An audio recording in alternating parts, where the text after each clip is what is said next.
The bag left his fingers at 1:47 a.m. Officer Cole Weber straightened up slowly from the interior of the Cadillac, smoothed the front of his tactical vest with one flat palm, and backed out of the driver's side door with the practiced ease of a man performing a task he had done many times before.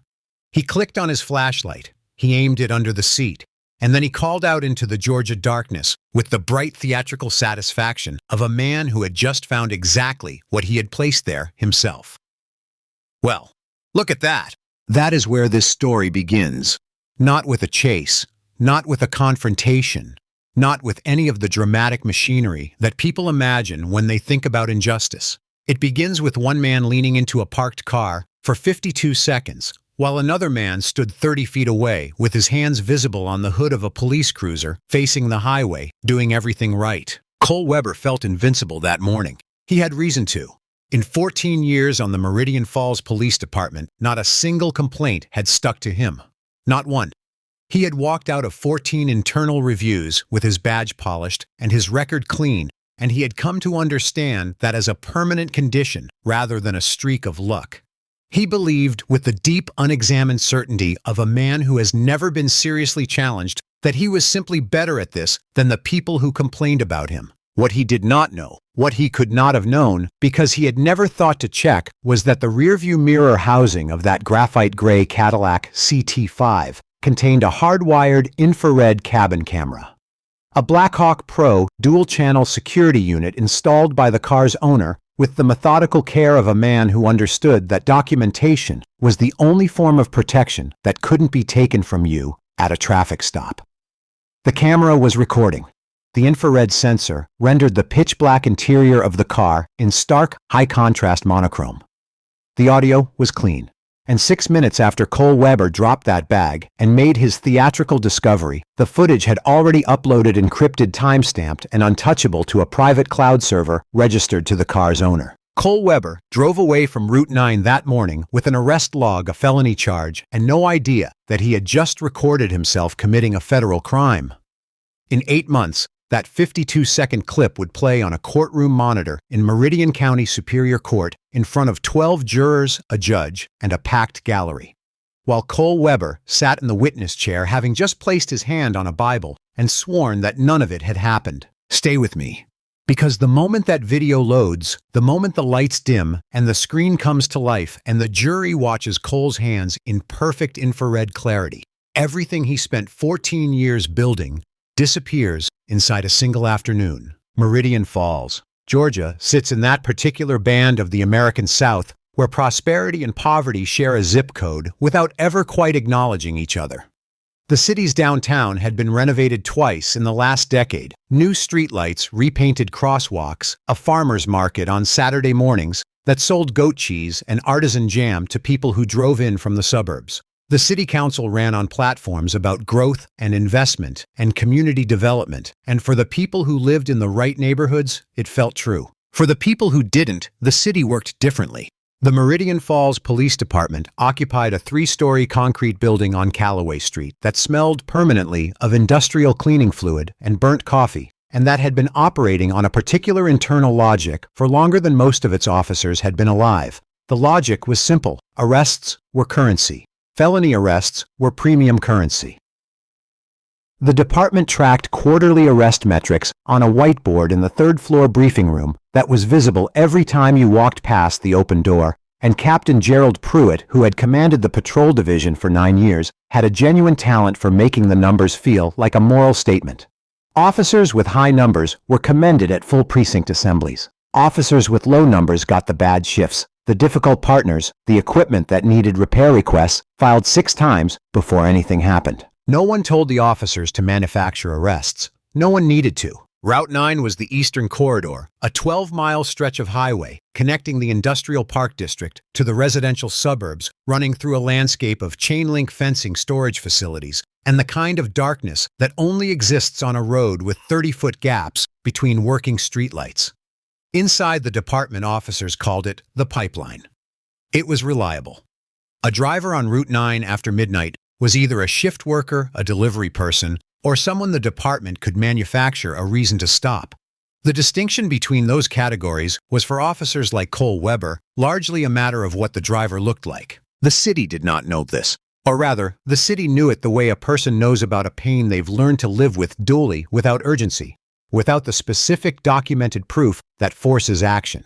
On the night of October 22nd, it was raining lightly. The kind of rain that doesn't register as weather, just a general dampness that makes the asphalt shine under headlights and turns the distant city lights into soft, bleeding smears of orange and white. The graveyard shift had been running for 5 hours.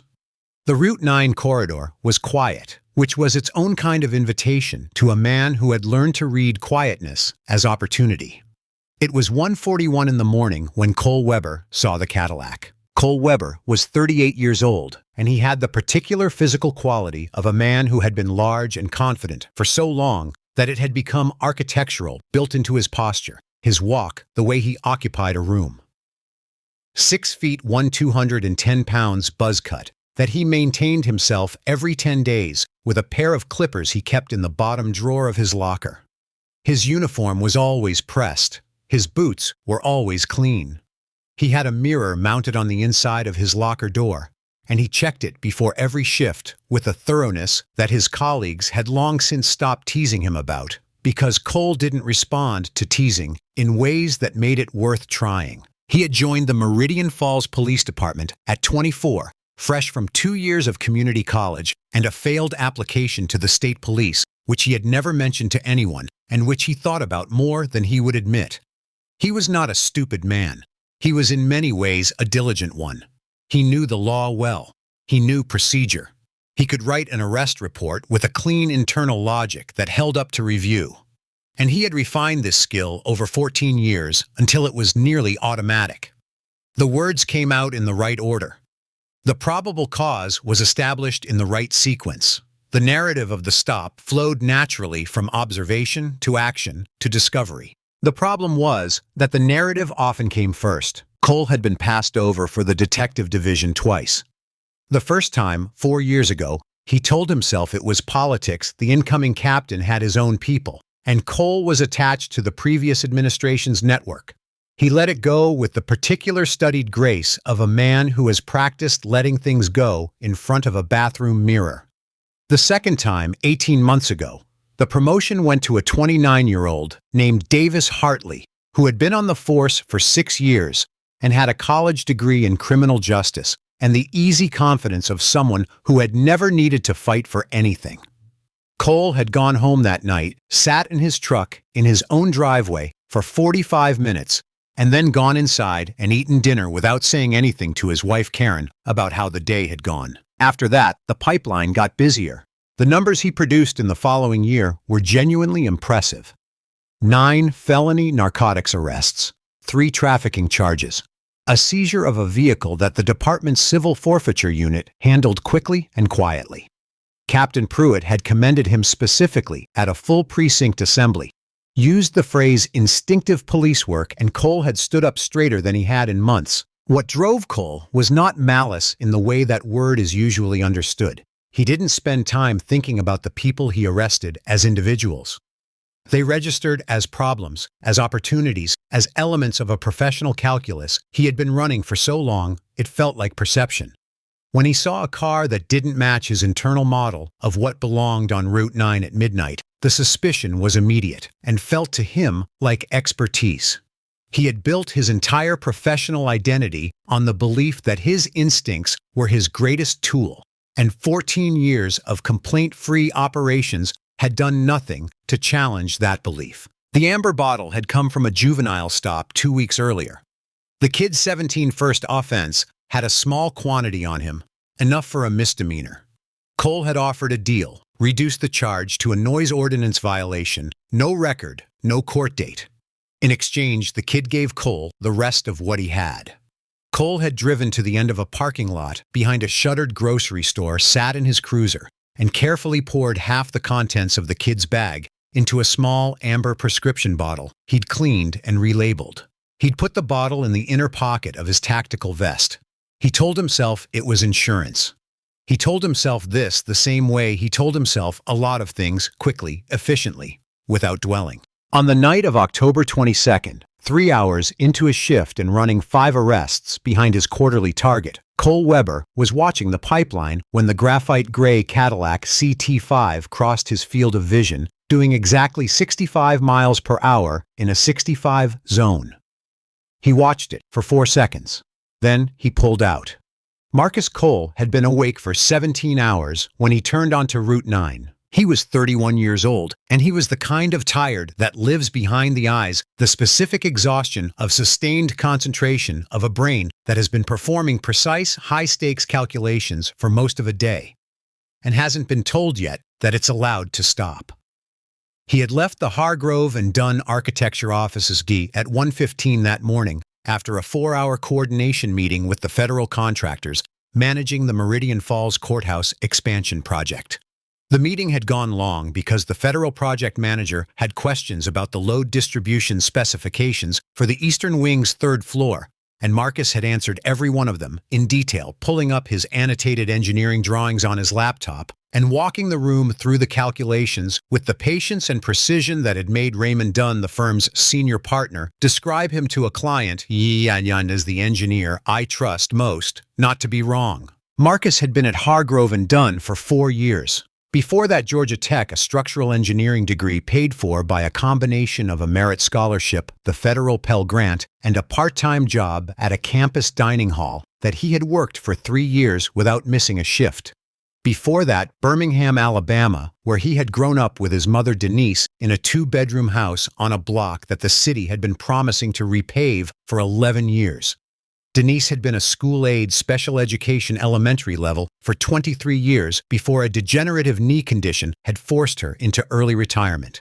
She had raised Marcus on a school-aide salary, which is to say she had raised him on careful budgeting on Sunday dinners cooked from scratch because restaurants were for birthdays, on a philosophy about education that she never stated directly, but communicated through the way she treated his report cards as documents worthy of safekeeping. Marcus had a wall in his childhood bedroom. Not a poster wall, an achievement wall. His mother had put it up without asking him. Every certificate, every award, every honor roll notification going back to 2nd grade was matted and framed and arranged in a grid that covered most of the space between his closet door and his window. He had found it embarrassing as a teenager. By the time he was in his mid-20s, he understood it differently. It was her arithmetic, her proof of what the investment had been worth. He hadn't asked her to take it down. The Cadillac was 11 months old. Marcus had bought it in November of the previous year, paid in full because he had been saving for it specifically for 4 years, because he had promised himself when he took the job at Hargrove and Dunn that the first truly large thing he bought for himself would be paid for without a loan. It was the first luxury vehicle he had ever owned. Before the Cadillac, he had driven a 2014 Honda Civic with 140,000 miles on it, that needed a new alternator every 18 months and made a sound going uphill that he had learned to interpret as character rather than mechanical failure. The Cadillac was in a specific and private way, a milestone, a physical object that represented a distance traveled. He didn't talk about it in those terms to anyone. He just knew. He had installed the Blackhawk Pro security system 2 weeks after purchase. Not because anyone told him to, not because he had been the victim of a crime, because he was a careful and precise man who had read over the preceding decade enough news stories about what happened to black men during traffic stops to understand that documentation was the only form of protection that was entirely within his own control. He spent a Saturday morning installing it himself, following the wiring diagram with the same methodical attention he brought to engineering specifications. The cabin-facing infrared camera sat inside a housing built into the rear of the rearview mirror assembly. The front-facing camera was embedded in a small unit behind the mirror, both connected through hardwired cables to a module under the dashboard that drew power directly from the battery. The system remained active when the engine was off. A built-in LTE chip connected the system to a private cloud server registered to Marcus's personal email address. The sensitivity for parking mode event triggering was set at a 2.1-pound pressure differential, enough that a leaf landing on the hood wouldn't set it off, but a person leaning against the doorframe certainly would. He drove home on Route 9 because it was the fastest route from the Hargrove and Dunn offices to his apartment in the Sycamore Ridge neighborhood. He drove it 2 or 3 times a week. He knew every curve of it. He was 7 miles from home when the lights exploded in his rearview mirror. His hands tightened on the steering wheel. His stomach dropped not from guilt because he had done nothing wrong, but from the particular dread that settles into a black man's body when police lights appear behind him in the dark, a dread that has nothing to do with what you've done and everything to do with what you know. He checked his speedometer 65. He checked his lane centered. He put on his turn signal, reduced his speed, and pulled smoothly onto the shoulder, the gravel crunching under his tires as the car came to a stop. He turned on the interior cabin light. He put both hands on the steering wheel at 10 and 2, and he spread his fingers wide so that anyone approaching could see them clearly. He breathed. He ran through the checklist his mother had given him when he turned 16 and got his driver's license, the same checklist that parents across America have been giving their black children for generations. A survival protocol dressed up as driving advice. Hands visible. Lights on. Slow movements. Narrate everything. Don't argue. Stay calm. Live to tell the story. He was ready. Cole came up on the passenger side. This was deliberate. It was a technique he had refined years ago. Approaching from the passenger side forced the driver to turn. Their body disrupted their equilibrium, made them uncertain about where to look and what to do with their hands. Most people who pulled over expected the officer to come to the driver's window. When you came to the passenger side, instead, they twisted toward you, and the twist itself could be read if you needed it to be as nervous behavior. He shone his flashlight through the passenger window, first sweeping the interior before he tapped on the glass. New leather smell. Glowing dashboard. A leather portfolio on the passenger seat. A stainless steel travel mug in the center console holder. He moved the beam to the back seat empty. Clean, a navy zippered laptop bag on the floor behind the passenger seat. He moved the beam to the driver. Marcus Cole, hands at 10 and 2 fingers spread interior light on face neutral, looking straight ahead. Cole tapped on the passenger glass. Marcus lowered the window. Good evening, officer. Is there a problem? License, registration, and proof of insurance. It was not a greeting. Cole didn't offer one. He shone the flashlight directly into Marcus's face and held it there, watching the way Marcus responded to the glare, controlled, steady. No flinching, no rapid blinking. The composure registered in Cole's mind not as innocent behavior, but as practiced behavior, which to him were different things. Marcus provided the documents with exaggerated slowness, narrating each movement as he made it. My wallet is in my inside left jacket pocket. I'm going to reach for it now. His voice was even. He handed over the license and the registration card with both items held between his thumb and forefinger, not clenched in a fist. Cole took the documents without looking at them. Was I speeding? Marcus asked.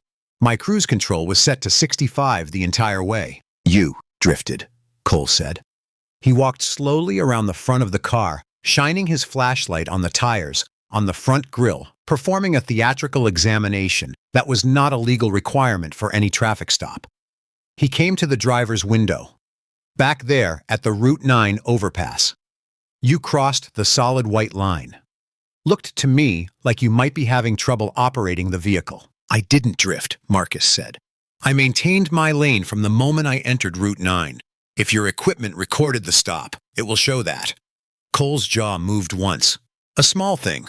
He looked at the license. Marcus Cole, age 31, address in Sycamore Ridge, the good part of the neighborhood that bordered the gated community on the eastern side. He looked at the Cadillac. He looked at Marcus's suit.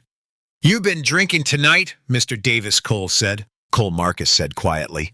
"My name is Marcus Cole. It's on the license." A pause. Cole looked at the license again. He had called him Davis. He didn't acknowledge the correction. "Have you been drinking?" "No. I haven't. I'm a structural engineer. I left my office at 1:15 this morning after a project coordination meeting. I have never had a DUI. My record is completely clean. I'm going to ask you to step out of the vehicle," Cole said. "I'm detecting an odor of marijuana." The words were so clean, so well practiced. There was nothing uncertain about them, no hesitation, no searching for the phrase. It came out the way a prepared statement comes out, the way a line from a script sounds, when the actor has said it enough times that it no longer sounds like acting. Marcus sat with those words for 3 full seconds. There was no marijuana. He had never smoked in his life. His car smelled of new leather and the specific muted cologne he had worn for the past 6 years. The accusation landed with the quality of something surreal, not a lie told badly, but a lie told so professionally that the professional telling of it was its own kind of violence. "Officer," he said, "I don't consent to a search. I haven't been drinking.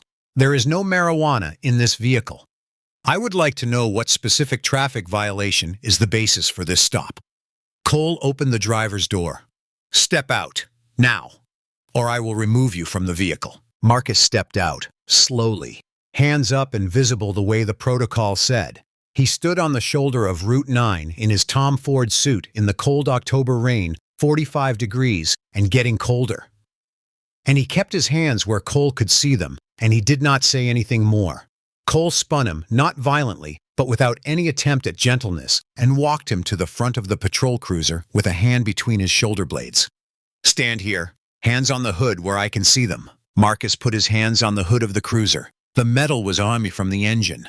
The headlights were in his face, blinding him. Behind him, he heard the sound of his car door opening. He did not turn around. He stood in the headlights, and he breathed, and he thought about the Blackhawk Pro system. He thought about the sensitivity setting he had programmed. He thought about the way Cole's weight against the door frame. He heard it, the specific metallic creak of the car settling as a new weight pressed against it would register on the chassis pressure sensor. He thought about the LTE chip uploading to his private server. He stood there and he breathed, and he did not turn around, because if he turned around, Cole would write it down. Behind him, Cole was inside the car. Cole knew within 4 seconds that the car was clean. The smell confirmed it, leather-light cologne, the faint metallic warmth of electronics. He searched the center console, the glove box under the front seats, the pocket behind the driver's seat. Nothing. He moved to the back. He patted the seat, checked the pocket behind the passenger seat, ran his hand along the floor mat. Nothing. He straightened up slightly and reached into the inner pocket of his tactical vest. The amber bottle was there. He had checked for it before leaving the precinct, as he had checked for it before every shift since the night he filled it.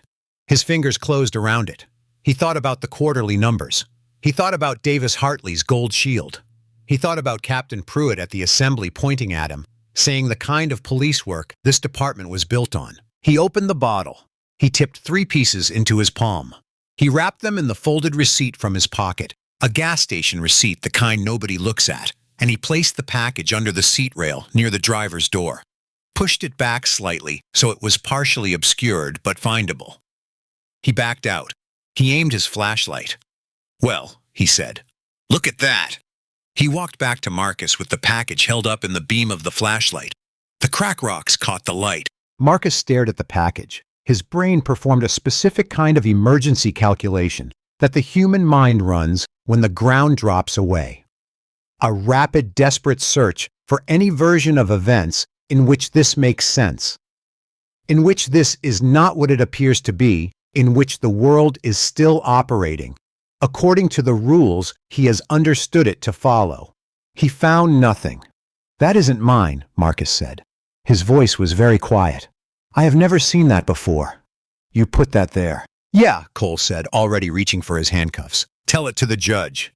The cuffs went on, cold and tight, tighter than they needed to be, the steel biting into the skin of Marcus's wrists above the cuff of his jacket. Cole read him his Miranda rights with the brisk efficiency of a man who has read them so many times the words have stopped carrying meaning. Marcus listened and said nothing. He asked once for his phone. Cole told him he'd get it at booking. Marcus was put in the back of the cruiser. The door sealed him in. Through the rear window he could see his Cadillac on the shoulder of Route 9, the flashers still going, the interior light still on. It looked like a crime scene already. Cole sat in the front and radioed in the arrest with a voice that was controlled and satisfied and entirely certain of itself. Marcus pressed his back against the plastic seat and closed his eyes and thought about the Blackhawk Pro upload. The footage was already gone. Cole would never reach it.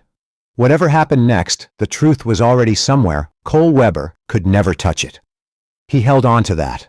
The Meridian County Jail processed Marcus Cole at 2:47 in the morning. He was walked through a series of rooms that seemed designed specifically to communicate that you had ceased at some point in the recent past to be a person with preferences and had become instead a unit requiring processing. A corrections officer, with a voice like a broken intercom, took his watch, his wallet, his belt, his phone, and his shoes, placing each item in a plastic bag that was sealed with a zip tie and labeled with a number. Another officer, younger, who wouldn't make eye contact, photographed him front and side. He was fingerprinted on a digital reader that required pressing each finger with a specific pressure that he got wrong twice. He was given a gray jumpsuit that was slightly too large in the shoulders and slightly too small through the legs, and he changed into it in a room the size of a closet with a curtain instead of a door. The holding cell was a concrete rectangle with 3 other men in it. The smell was layered industrial disinfectant underneath and then below. That the older smell of dozens of people having been afraid in the same small space over a long period of time. There was a metal toilet bolted to the wall with no privacy partition. There were 2 metal benches. The fluorescent light overhead had a flicker that happened every 45 seconds or so, regular enough that you started anticipating it, irregular enough that you couldn't fully predict it. Marcus sat on the bench nearest the wall and put his hands on his knees and tried to think clearly. He was charged with possession of a controlled substance with intent to distribute under Georgia statute, a felony, carrying 8 to 25 years, depending on the amount and the circumstances. He was a first-time offender, which meant the low end of that range was theoretically possible. But the amount Cole had planted was heavy enough to trigger the trafficking classification, which changed the calculus entirely. He did not need a lawyer to know this. He had read enough. He had known on some level that he kept in a back room of his thinking that a night like this, Ishhikas, was possible, not probable, not expected, but possible, in the way that catastrophic structural failure is always possible, the kind of failure that the engineering is specifically designed to prevent. He had installed the camera to prevent this failure. He held on to that. His one phone call went to Denise.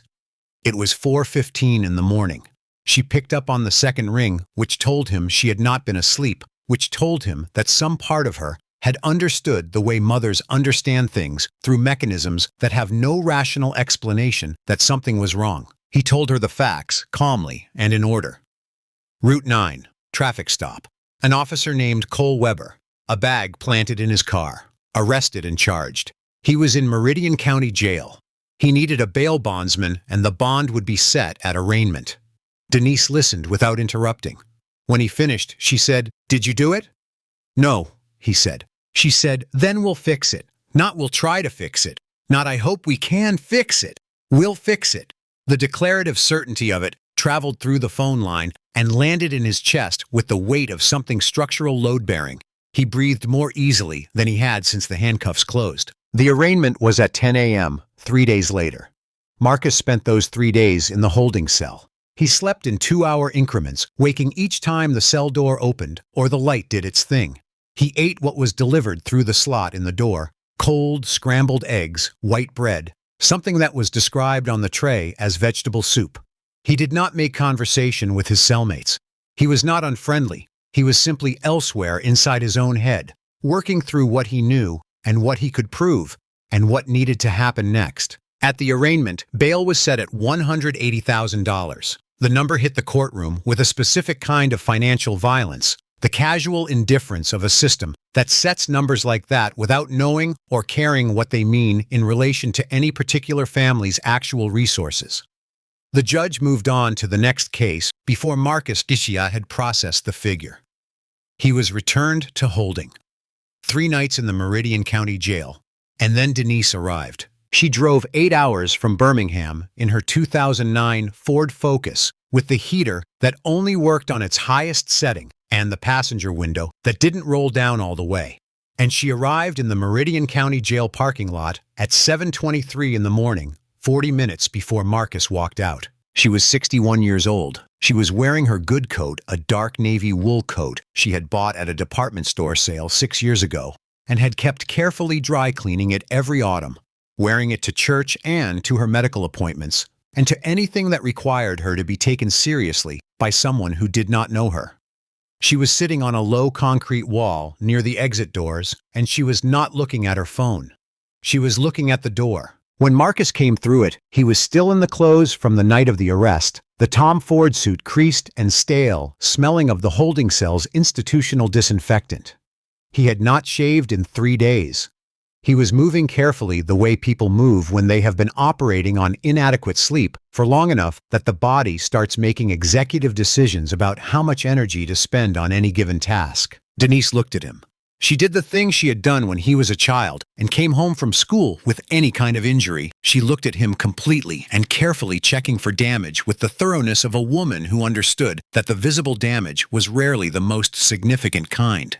Then she reached into her bag and handed him a paper bag. "Gas station sandwich," she said. "Turkey, you need to eat." He sat down next to her on the concrete wall and ate the sandwich. She didn't say anything while he ate. She let him finish. Then she said, "Tell me everything about the camera." That was Denise. Not "How are you feeling?" Not "This is terrible. I can't believe this happened." Those things were present in her voice anyway underneath everything, like the load-bearing structure under a floor. But she led with the thing that mattered, the camera. He told her everything he knew about the Blackhawk Pro system, about the cloud server, about what he believed the camera would have recorded. She listened and asked specific questions about cloud server access and about whether the footage could be deleted or modified. He told her it couldn't. The upload was automatic, and the server's security log tracked all access attempts. Any modification would leave a forensic record. She nodded at this the same way she had nodded when he explained to her how load-bearing walls worked during a visit to his first construction site, with the focused attention of a woman who understood enough to know when something was soundly built. They took a cab to her motel, a mid-range chain near the interstate, because Marcus's car was in impound and would stay there for the foreseeable future. In the motel room at a small table near the window, with a view of the parking lot and the highway beyond it, Denise took out a legal pad and a bean, and they did the arithmetic together. Marcus's savings, $14,000, 8 months of living expenses. His retainer quotes from 2 firms he'd called from the holding cell. The first had quoted $22,000 up front. The second had quoted $18,000. The bail bond required 10% of the bail amount, plus fees, roughly $20,000. His suspended salary meant no income. His mother's pension, $2,200 a month. The CD from his father's life insurance, which she had not touched in 11 years, $31,000. Denise did the arithmetic on the legal pad. When she finished, she turned it so Marcus could see the bottom line. It was negative. "The house," she said. Marcus shook his head. "The house," she said again, the way she said things when she had already decided. Not loudly. She didn't raise her voice. She just said it again with the same finality that she had used throughout his childhood when a decision had been made and the discussion was over. "I'm going to the bank in the morning. You're going to find a lawyer." She went to the bank alone while Marcus slept on the motel bed for 11 hours. She didn't tell him she was going until after she was back. She had liquidated the CD, refinanced the Birmingham house the second time in 11 years, and secured a bail bondsman who had a small office on the commercial strip 2 blocks from the jail. She handed the bail bondsman a certified check with both hands flat on the counter. Her hands did not shake. The teller at the bank had asked her gently whether she was sure she wanted to liquidate the CD, and she had said yes, and looked at the teller with the steady, unhurried patience of a woman who had made the decision 3 days ago on a phone call at 4 in the morning and had not second-guessed it once. That night back at the motel, she told Marcus what she had done. He sat with it for a long moment. Then he said, "I'll pay you back everything." "I know you will," she said. "That's not why I did it." There was a pause. "You still have those engineering notebooks," she said. "The ones from high school. I kept all of them." He looked at her. "I kept them," she said again simply. "Just the fact, not what it meant." But Marcus understood what it meant. She had kept them the way she kept the coat, carefully against the time when they would be needed, against the time when they would serve as proof of something that mattered. He didn't say anything. He didn't need to. In the morning, Denise drove back to Birmingham in the Ford Focus with the broken heater, and Marcus Cole walked out of the motel in his stale suit with his phone and his wallet and $31 in his checking account, and he started looking for a lawyer. The Meridian Falls Courier ran a police blotter column on Wednesdays. It appeared in print and on the paper's website, and it listed arrests from the preceding week in alphabetical order: name, age, address, charge. Marcus Cole's name appeared in the Wednesday edition 2 days after his arraignment. Cole Marcus, 31, Sycamore Ridge.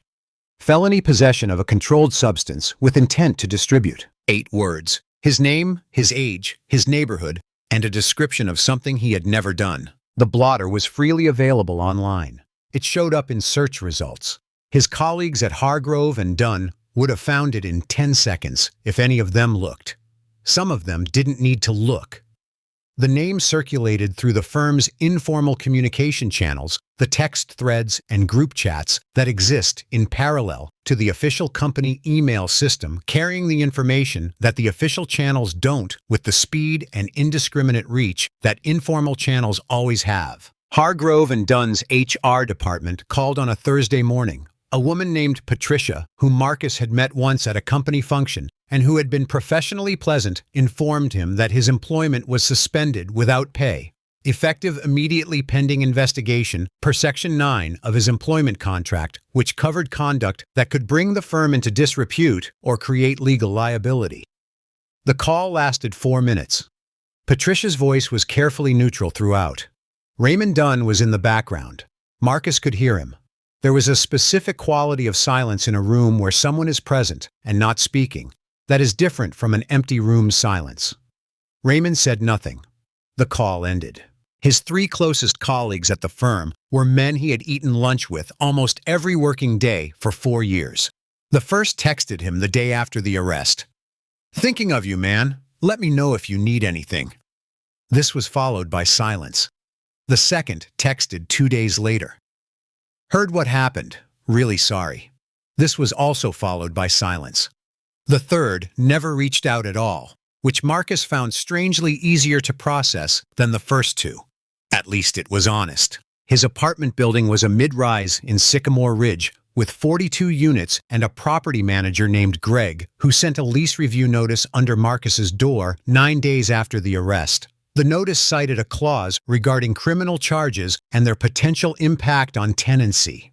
It was not an eviction notice, not yet, but it was the document that precedes an eviction notice, the warning that tells you the clock has started.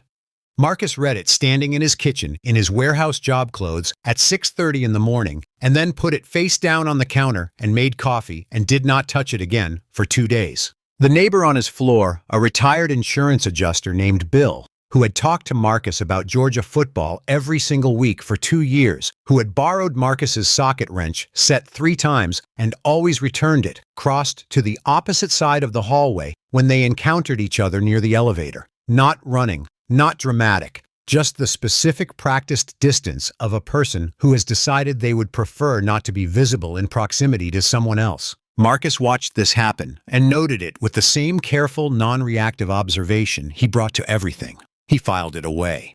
He did not indulge in anger about it, partly because he couldn't afford the energy, and partly because he understood it. Bill wasn't a bad man. Bill was frightened of the label, the way people are frightened of diseases they don't understand by distance, by avoidance, by the hope that separation would provide protection. Marcus found a temp agency and registered himself as a general labor worker, listing no professional credentials.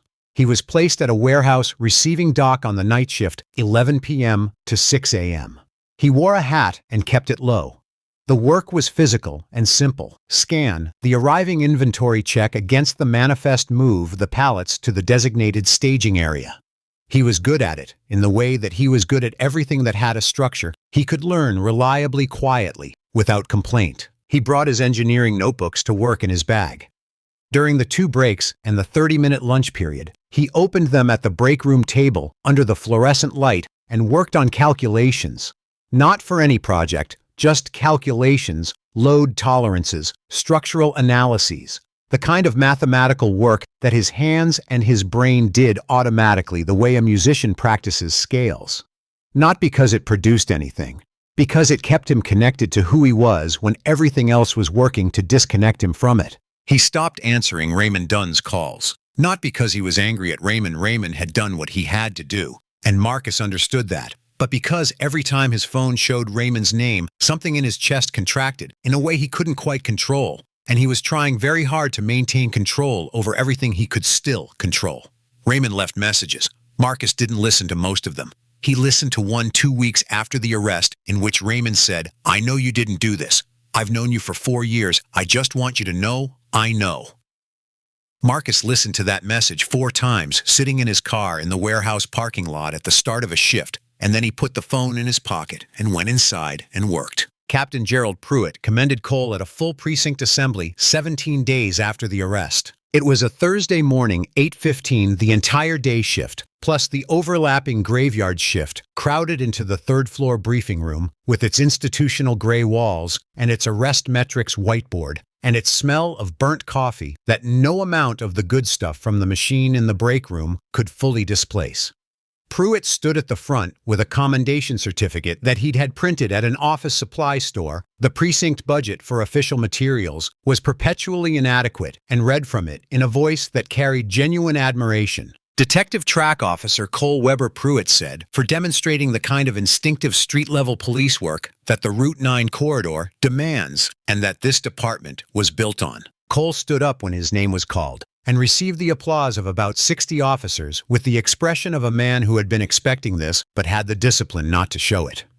He sat down. The meeting moved on. He spent the rest of the day with his face arranged in appropriate professional modesty, while something significantly less modest moved through his chest. The Gold Shield arrived 6 weeks after the arrest. The promotion to the Narcotics Interdiction Unit came with a 17% salary increase, a new badge that he polished for 20 minutes the first night he had it, and a parking spot closer to the precinct entrance. His new partner was a 15-year veteran named Brad Sutter, an undemonstrative, methodical man who drank too much coffee and had a talent for paperwork and a consistent policy of not asking questions about how his partner got to the number he got to. Brad and Cole developed a working rhythm within 2 weeks. They were productive together in the specific limited way of two people who have decided not to know each other. Cole bought the boat 3 weeks after the promotion. A 20-foot bowrider used but well-maintained bought from a retiring marine mechanic in Savannah, which he trailered to a storage facility near the lake and visited on weekends to work on the engine and tell Karen about the trips they would take when the weather warmed up. Karen was pleased about the boat in the way she was pleased about most of Cole's career progress, with a genuine warmth that was also slightly at a remove, the warmth of a person watching something happen to someone they care about from a comfortable distance. She didn't ask much about the job.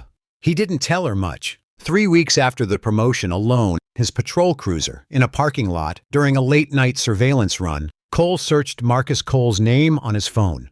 He found the courier blotter item. He found a brief follow-up article in a local online news outlet with a headline about the arrest and a photograph of Marcus from some professional profile, a man in a hard hat on a construction site looking at drawings.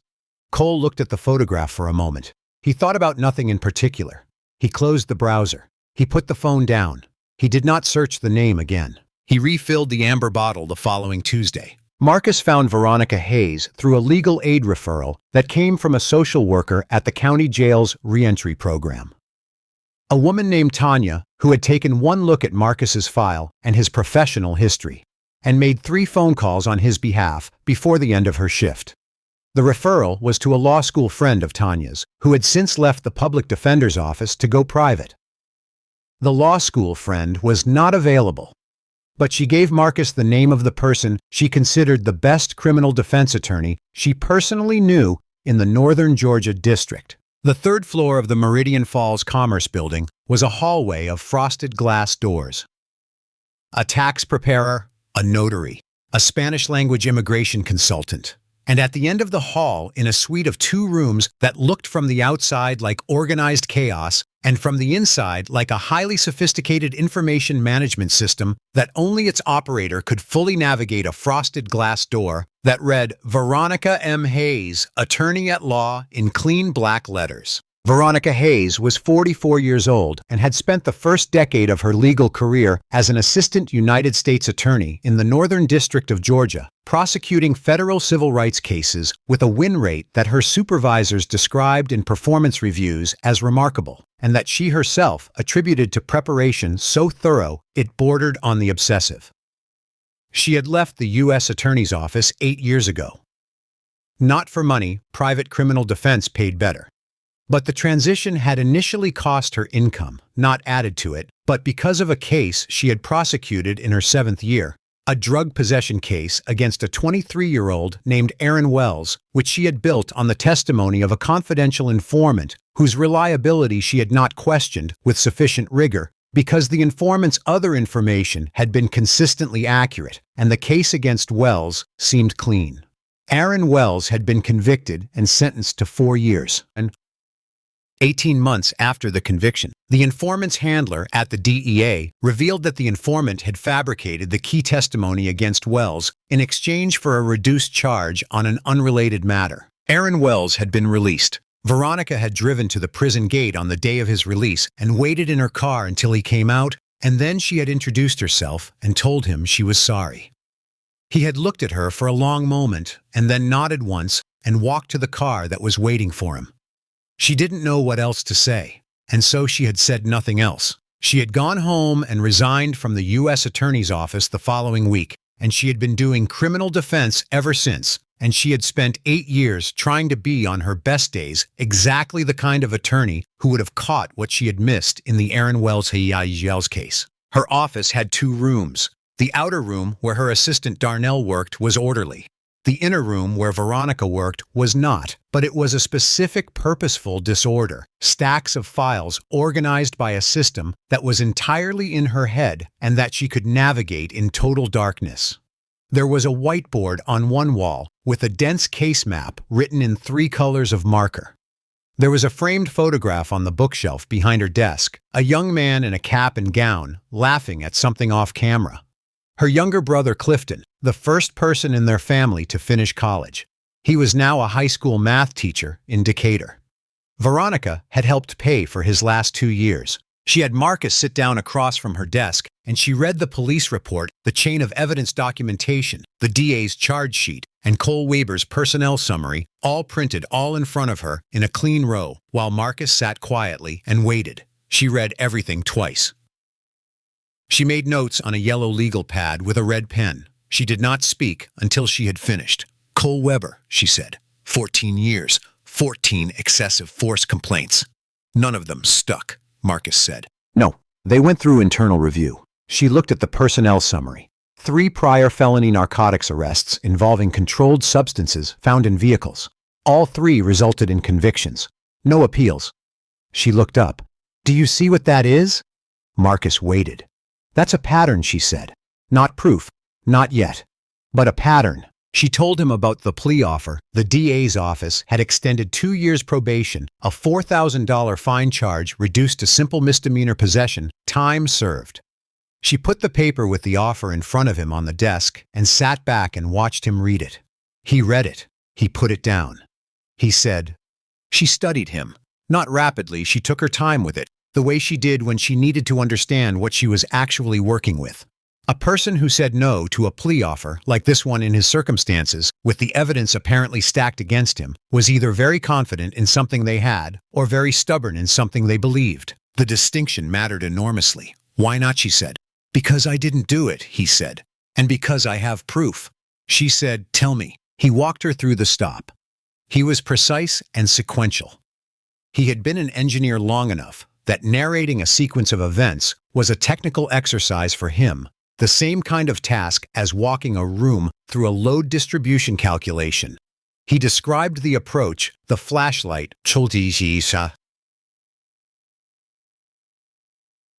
his own responses the moment Cole ordered him to the front of the cruiser and told him to stand with his hands on the hood. He described hearing the car door open and Cole's weight settling against the doorframe. He was at that detail, Cole's weight against the doorframe, when he stopped mid-sentence. His expression changed. Not dramatically. A slight recalibration the way a man's face changes when something that was in his peripheral vision suddenly moves to the center. "The pressure sensor," he said. Veronica said, "Say that again."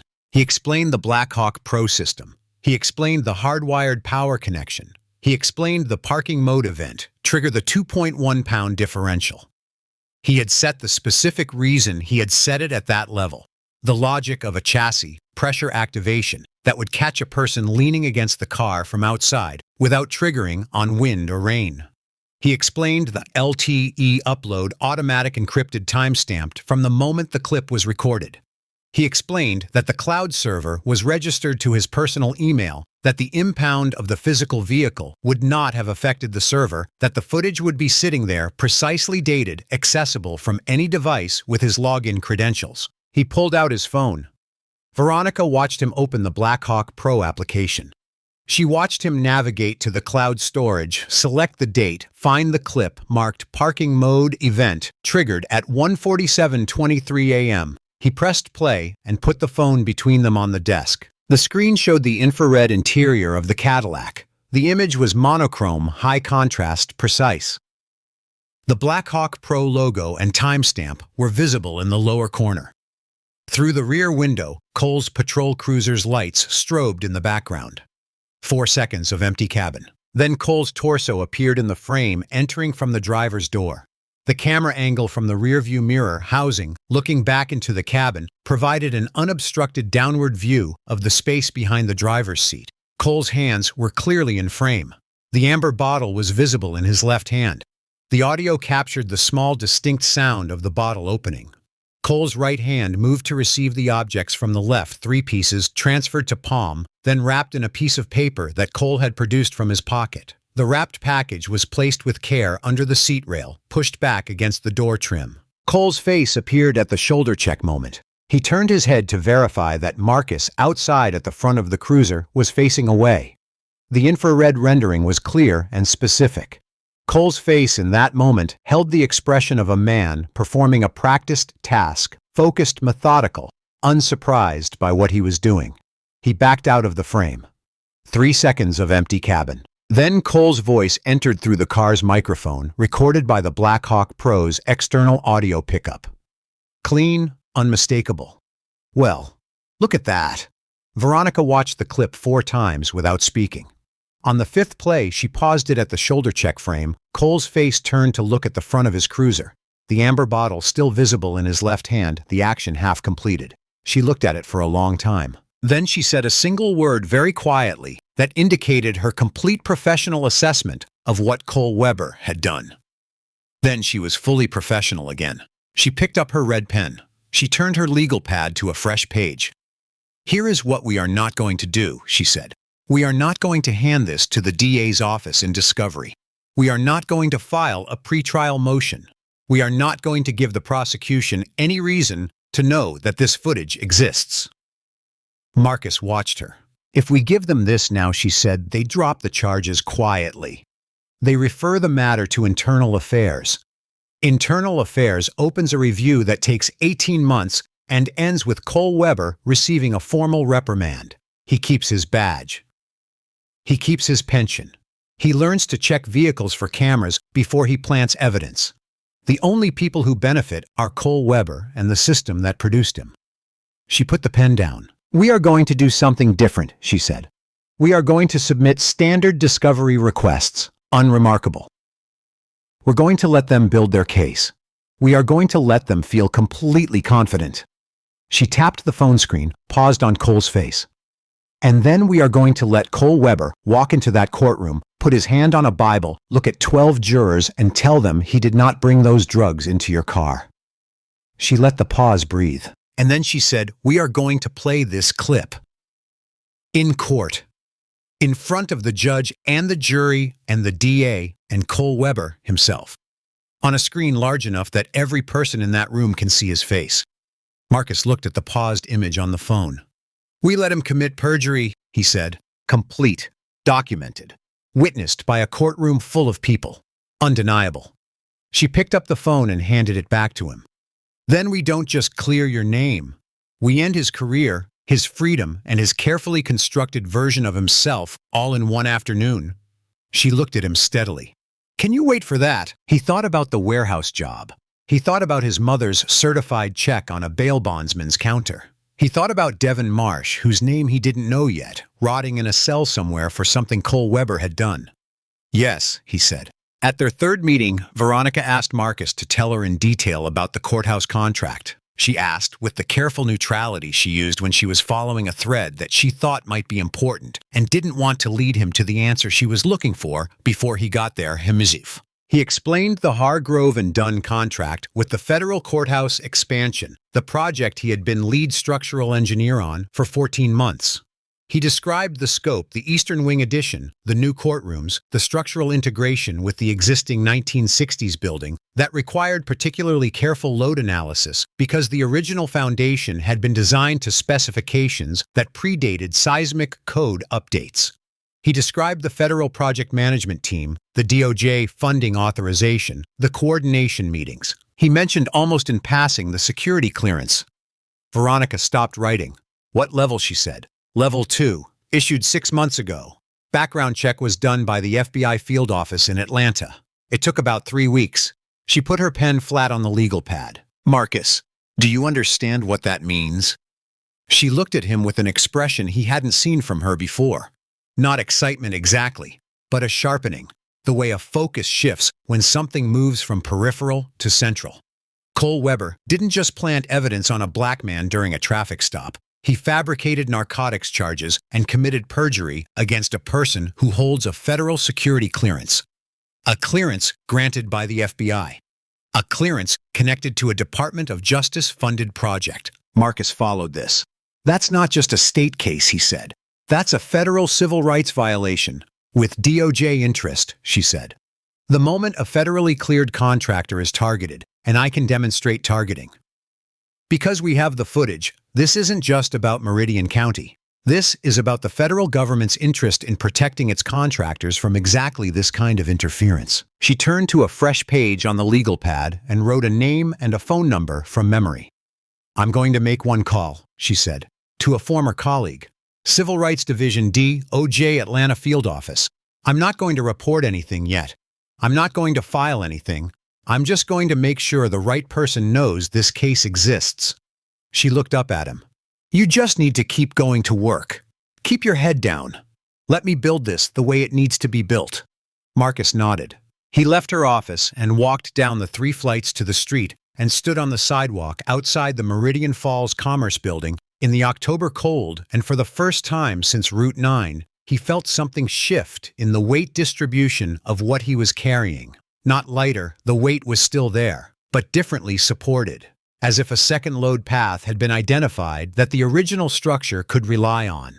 He went to his warehouse shift. The trial was set for the following June, 7.5 months from the arrest. For Marcus, those months had a specific texture that was unlike any period of his life before. The days were long and slow, in a way that was qualitatively different from the long, slow days of graduate school or the long, full days of work. Those had been long because they were full. These were long because they were empty, or at least cleared of the things that usually filled them, the work and the colleagues and the forward momentum of a career that was going somewhere. What remained was the warehouse job, the engineering notebooks, and the telephone calls. He got up at noon. He ate something. He opened an engineering notebook and worked until 4. He went to work at 11. He came home at 6:30 and slept until noon and did it again. The notebooks were calculation journals, the kind of work he had been doing since his first year at Georgia Tech, filling spiral-bound composition notebooks with load analysis, structural assessment, the mathematical documentation of how weight moves through a system. During those 7 months, he worked through 6 of them. He wasn't working on anything real. Nothing he was calculating would be used in any actual building. But the work was real in a different way. It was the maintenance of himself. The ongoing demonstration to himself in the only language he fully trusted that he was still who he had been before Route 9. Denise called every Sunday at 7. The calls were short, 15 minutes 20 on a long one. She asked what he had eaten. She told him what she had watched. She reported on the progress of a jigsaw puzzle. She was working on a 1,000-piece image of a coastal lighthouse that she had bought at a thrift store for $2. She did not ask about the case because she knew Veronica had it, and Denise had met Veronica twice by this point and had formed a clear opinion Veronica Hayes was the kind of person you trusted with a thing, and then left alone to do it. So Denise left her alone to do it, and she asked Marcus what he had eaten, and he told her, and she told him about the puzzle, and those 20 minutes on Sunday nights were the most important 20 minutes of his week, without question. Raymond Dunn appeared at the warehouse in March. Marcus saw him through the loading dock window at 3 a.m. His mentor's car in the parking lot, the engine running, the headlights on. He stood at the window for 30 seconds, watching the car. Raymond was visible in the driver's seat, not looking at the building, looking at something Marcus couldn't see. After 4 minutes, Raymond got out of the car. He walked to Marcus's Cadillac, which Marcus had gotten back from impound, after 2 months, having paid the impound fees through Veronica's legal office, and placed something under the windshield wiper. He got back in his car and drove away without looking at the building. Marcus went outside at his break. Under the wiper, a manila envelope. Inside the envelope, a handwritten note in Raymond Dunn's distinctive blocky engineer's hand, 2 sentences that Marcus read 3 times before he folded the note carefully and put it in his jacket pocket. And beneath the note, a letter on Hargrove and Dunn letterhead, confirming that Marcus Cole's employment would be fully reinstated retroactively upon legal resolution of his case, with back pay for the period of his suspension, signed by all 3 partners of the firm. Marcus stood in the warehouse parking lot in the March cold with the letter in his hand and felt something move through him that he couldn't fully name and that he didn't try to. He put the letter back in the envelope. He went back inside and finished his shift. Cole Weber, during those same 7 months, bought the boat, took the Hilton Head trip, Clotisham, Choa, 3 more narcotics interdiction cases with Brad Sutter, and by month 4 had stopped thinking about Marcus Cole with any regularity. By month 6, the name had receded to the category of administrative history, an arrest, a pending case, a number on a quarterly report. He was a detective now. He had different things to track. He refilled the amber bottle twice. Meridian County Superior Court was a building that had been renovated in the 1990s. New carpet, new lighting, a reconfigured lobby in a way that had made it look temporarily modern, and then gradually made it look more dated than it would have if they'd simply left the 1960s architecture alone. The fluorescent fixtures in the hallways buzzed at a frequency that was just below the threshold of being actively annoying.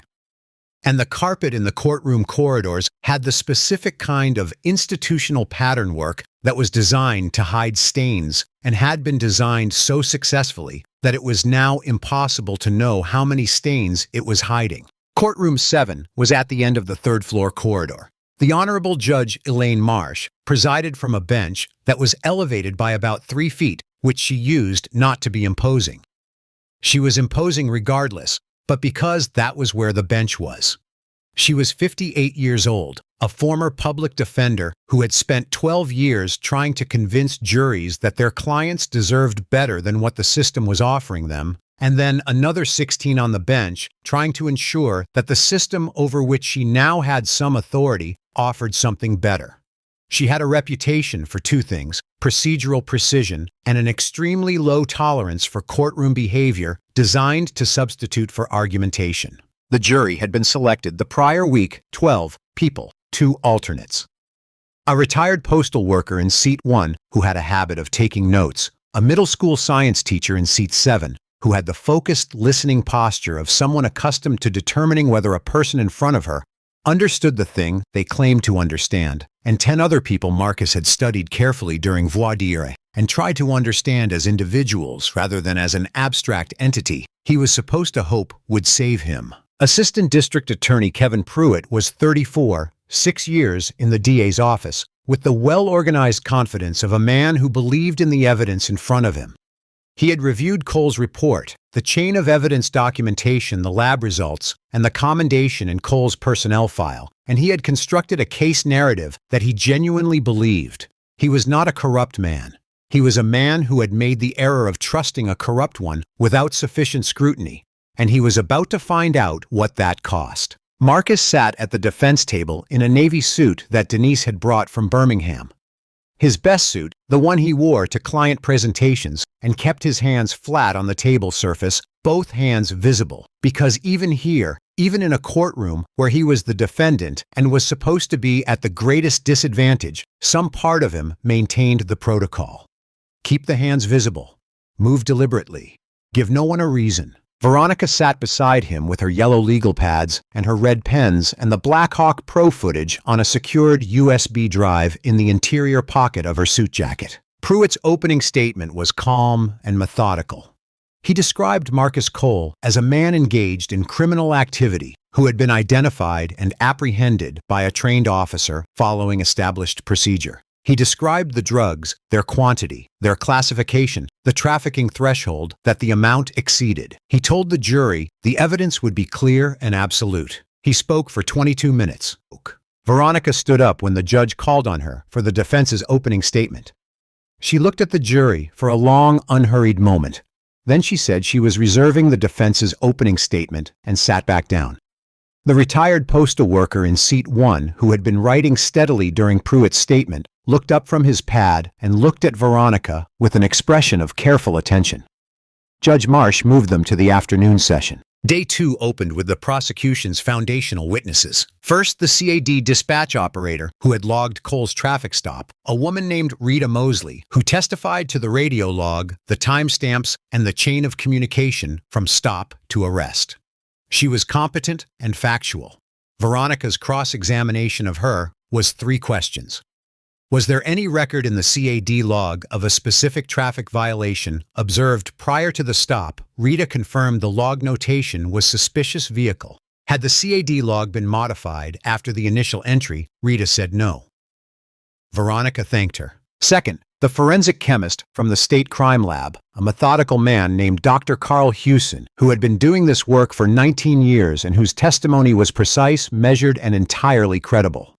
He confirmed the substance, the weight 4.2 grams of crack cocaine, the classification under Georgia law, and the chain of custody from the evidence bag to his lab bench. He presented his findings with the quiet authority of science. Veronica's cross was brief and specific. She established that the forensic analysis could confirm the chemical nature of the substance and its weight, but could tell the court nothing about whose hands had placed it in the vehicle or when that those questions were outside the scope of forensic chemistry. Dr. Hewson confirmed this without hesitation. He was a scientist. He wasn't going to claim more than his science could show.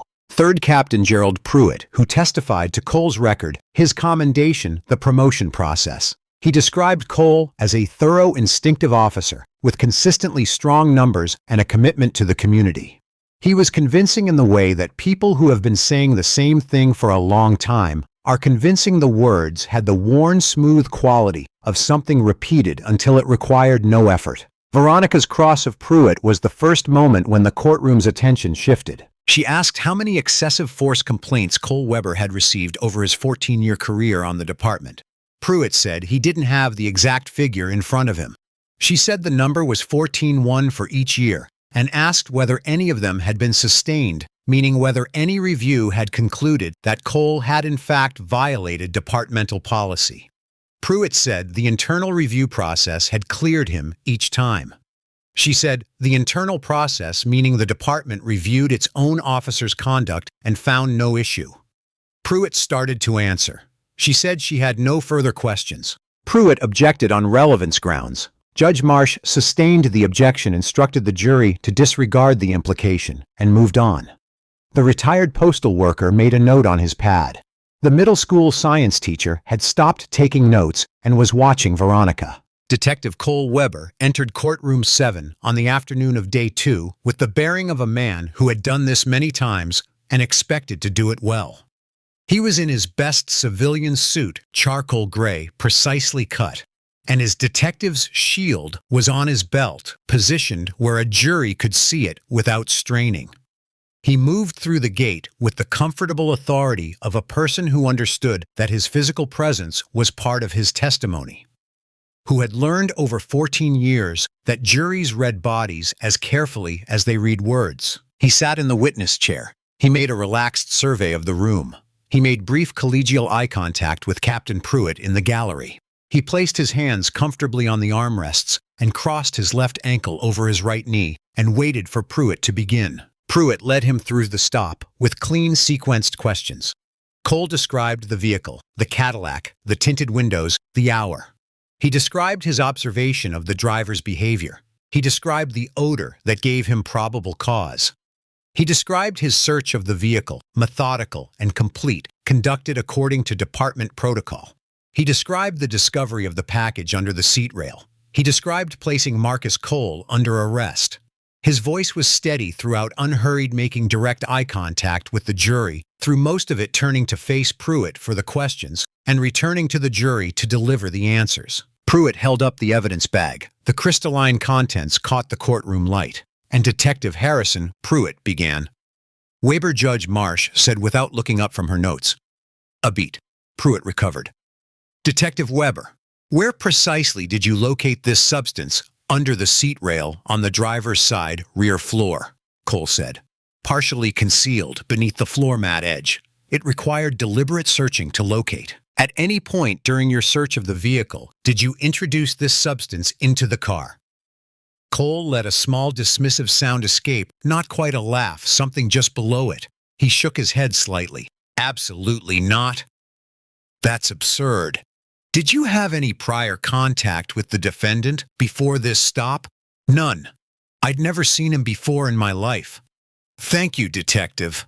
No further questions. Pruitt sat down. The jury had watched all of this with the attentive, slightly passive expression that juries adopt during direct examination when the story being told seems to confirm what they already suspected. Two jurors had relaxed their posture in a way that Veronica noted. Veronica stood up. She did not button her jacket. She walked to the podium with a single yellow legal pad and a red pen, and she set them down on the surface and looked at Cole for a moment before she spoke. Congratulations on your promotion. Detective Weber, she said. Her voice was pleasant, genuinely warm. Well deserved, I'm sure. Thank you, Counselor, Cole said. His guard dropped approximately 2 degrees, just the slight softening that happens when a person receives an unexpected kindness in a context where they were prepared for hostility. Veronica looked down at her legal pad. I want to establish the sequence very precisely, she said. After the stop, you ordered my client to stand at the front of your cruiser with his hands on the hood facing away from his vehicle. Is that correct? That's standard procedure for an officer safety search, and you went to search the vehicle while he was standing there. Correct. At that point, my client was facing away from the Cadillac. He could not see into the vehicle. He was at the front of my cruiser. My cruiser was behind his vehicle. So yes. And your own dashcam mounted at the front of your cruiser was pointed forward, meaning it was capturing the highway and your client at the front of your car, not the interior of his vehicle. Cole confirmed this with a slight nod that was also agreement. So during the period you were inside my client's vehicle, you were unobserved by him, and your own department camera was not recording the interior of his car. I was conducting a lawful search. I don't require observation to do my job properly. Of course not, Veronica agreed. I want to ask you about the timing. Your CAD dispatch log, which the prosecution introduced into evidence this morning, shows a timestamp between your radio call announcing entry of the vehicle and your radio call announcing the discovery. That interval is 52 seconds. Does that sound right to you? Cole's left hand moved on the armrest. A small thing. He was controlling it, but the control itself was slightly visible. The difference between a hand resting naturally and a hand being held still. I'd say approximately, he said. Maybe a minute or so. Approximately a minute, Veronica agreed. Now, during that approximately 1 minute, you were inside the vehicle alone. You leaned into the car. You searched the console, the glove box, the area under the front seats, and the rear floor area where you ultimately located the package. That's correct. You are certain under the oath you took at the beginning of your testimony that the package was already in the vehicle when you entered it. Completely certain. Detective Weber. Her voice dropped an octave. The pleasantness was still technically present, but it was now structural, a load-bearing element in a building whose purpose she was about to reveal. Were you aware that the defendant's vehicle was equipped with a hardwired aftermarket security system that included an interior cabin-facing infrared camera? Cole's left hand stopped moving entirely. It became a different kind of still. Not a hand being held quiet, but a hand that had gone somewhere else. He held the expression on his face carefully. He was good at this. 14 years of interviews and reviews and courtroom testimony had made him very good at keeping his face where he needed it to be. "I was not aware of any such system," he said. His voice was even. "You conducted a search of the vehicle. You didn't encounter a camera. If there was a camera in the vehicle, I didn't identify it during the search." "I see." Veronica looked at her legal pad. "And you are completely certain under oath that the package was already in the vehicle when you entered it? That you did not bring any substance into the vehicle?" "I am completely certain." "No further questions," Veronica said. At this time, she returned to her seat. Pruitt looked at his co-counsel. His co-counsel looked back at him. The exchange lasted less than 2 seconds, a rapid private assessment of what had just happened and what it meant. Neither of them reached a conclusion because they didn't have enough information. The retired postal worker in seat 1 had written something on his pad and underlined it. Veronica stood. "Your Honor, the defense wishes to introduce Defense Exhibit A into evidence, a digital video file recovered from the defendant's private vehicular security system, cloud server, bearing an automatically generated timestamp of 1:47:23 a.m. on the night of the arrest." The courtroom shifted. Not loudly, a collective adjustment of posture, a slight increase in alertness, the way a room changes when something new and significant enters it. Pruitt was on his feet. "Objection, Your Honor. The state was not provided with this video in discovery." "Because the state never requested it, Your Honor." Veronica's response was immediate and precise. The prosecution subpoenaed the police cruiser's dashboard camera footage and the department's evidence locker documentation. Both were provided. The prosecution did not subpoena the defendant's private vehicular security data. The cloud server in question is registered to my client personally under his private email address. It was not among the items seized at the time of his arrest. As it is not a physical item, it is a remote server. The video directly impeaches sworn testimony delivered moments ago from this witness stand, which makes it admissible regardless of the discovery timeline. Judge Marsh looked at Veronica over her glasses. "Counselor, can you establish the integrity of the server data?" "I want to know this footage hasn't been modified since the time of recording." Veronica produced a 1-page certification from the Black Hawk Pro Corporate Security Division, filed under the company's legal seal, documenting the server log for Marcus's account. The initial upload timestamp 1:53 a.m. on the night of the arrest, 6 minutes and 12 seconds after the stop began, and a complete access log showing no modifications to the file since upload. She handed a copy to Judge Marsh and a copy to Pruitt. Pruitt read it. The color in his face was doing something that color does when a person is processing information that is changing multiple previously held certainties at the same time. Judge Marsh read the certification. She looked up at Cole on the witness stand. She looked at Marcus at the defense table. She looked at Veronica. "I'll allow it," she said. "Play the video, counselor." The bailiff dimmed the courtroom lights at Veronica's signal. The AV technician, who had been brought in specifically for this at Veronica's request the previous day, to ensure the display system was functioning correctly, powered on the large monitor that had been positioned facing the jury box, the witness stand, and the bench simultaneously. The screen's positioning was not accidental. Marcus did not watch the screen. He had seen the footage dozens of times. He watched the jury instead. The Black Hawk Pro logo appeared in the corner of the screen with the timestamp. The infrared image was sharp and clean. The technology rendered the darkness of the car's interior in stark monochrome, every surface defined, every object identifiable. Through the rear window, the strobing blue and red of Cole's cruiser was visible, casting rhythmic light into the back of the cabin. 4 seconds of empty interior. The audio captured the muffled sound of the highway, the distant rush of a passing truck. Then Cole's torso entered the frame. He leaned into the driver's side door from outside, and the camera's downward angle from the rearview mirror housing provided an unobstructed view of his hands. The jury watched in absolute silence. The retired postal worker in seat 1 had put his pen down. The middle school science teacher in seat 7 had both hands flat on her thighs. The amber bottle was clearly visible in Cole's left hand. The infrared rendering made the glass of the bottle and its contents distinct from the tactical vest fabric around it. The motion of Cole's right hand coming up to receive the transferred objects was clear and unambiguous. The folded paper, the receipt, was visible as Cole produced it from his pocket.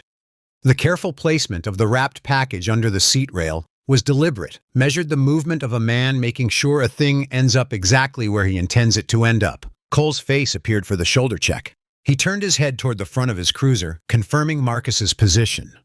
The infrared rendering was specific enough that the expression on his face was readable, focused, methodical, entirely without conflict. A man doing a practiced thing, not a man doing something that troubled him. He backed out of the frame.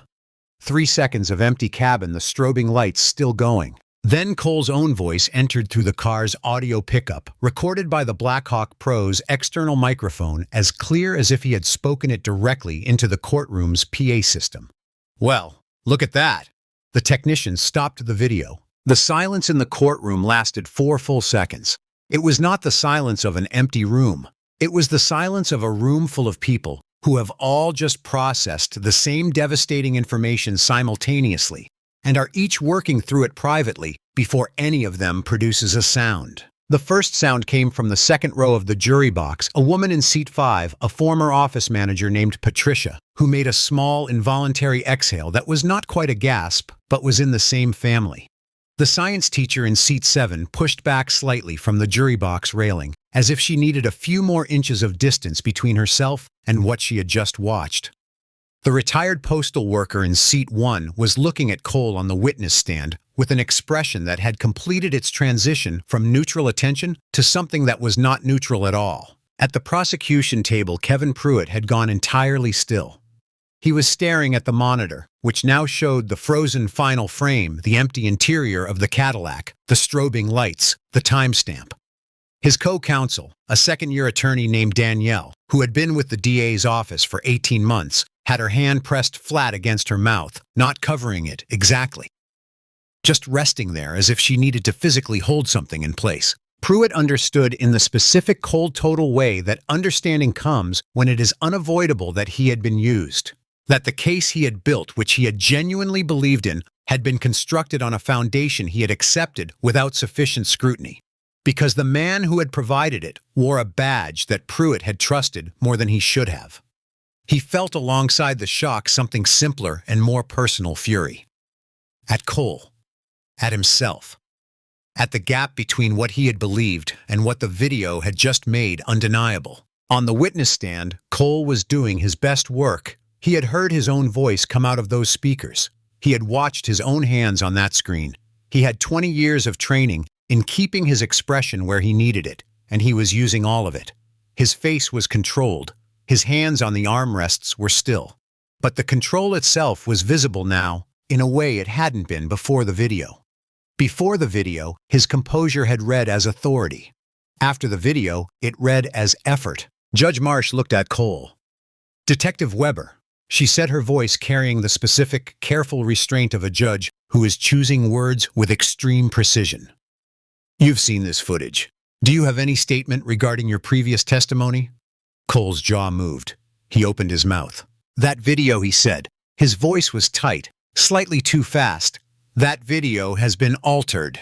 The timestamps can be manipulated. I don't know where that footage came from, but I'm telling this court that what's shown on that screen is not what happened," Veronica said without standing. "Your Honor, the Blackhawk Pro certification documents, the server log, and confirms no modifications have been made to the file. I have additionally engaged a digital forensics expert who is prepared to testify to the file's integrity." Judge Marsh held up one hand toward Cole, a clean, flat gesture that ended the conversation without aggression. She turned to Kevin Pruitt. Pruitt stood up. He took a breath. He put his hands flat on the prosecution table. "Your Honor," he said, "the state moves to dismiss all charges against the defendant, Marcus Cole, with prejudice." He paused for exactly 2 seconds. "The state further formally requests that this court remand Detective Cole Weber into immediate custody, pending charges of aggravated perjury, tampering with evidence falsification of a police report, and deprivation of civil rights under color of law." His voice was steady throughout. He was a prosecutor who believed in the law. The law had been broken in front of him. He was not going to pretend otherwise. Judge Marsh granted the motion. She looked at Marcus. "Mr. Cole," she said, "the charges against you are dismissed with prejudice. Your record is clear. You are fully exonerated by this court." She held his gaze for a moment, not long, not dramatically, just one beat longer than purely procedural necessity required. Then she turned to the bailiffs. Cole was on his feet before they reached him. "I'm a decorated officer," he said. His voice was loud, too loud, the sound of a man reaching for the authority that had just been taken from him and finding nothing where it had always been. "I have 14 years. The bailiffs were calm and efficient. They were not unkind exactly, but they were not gentle.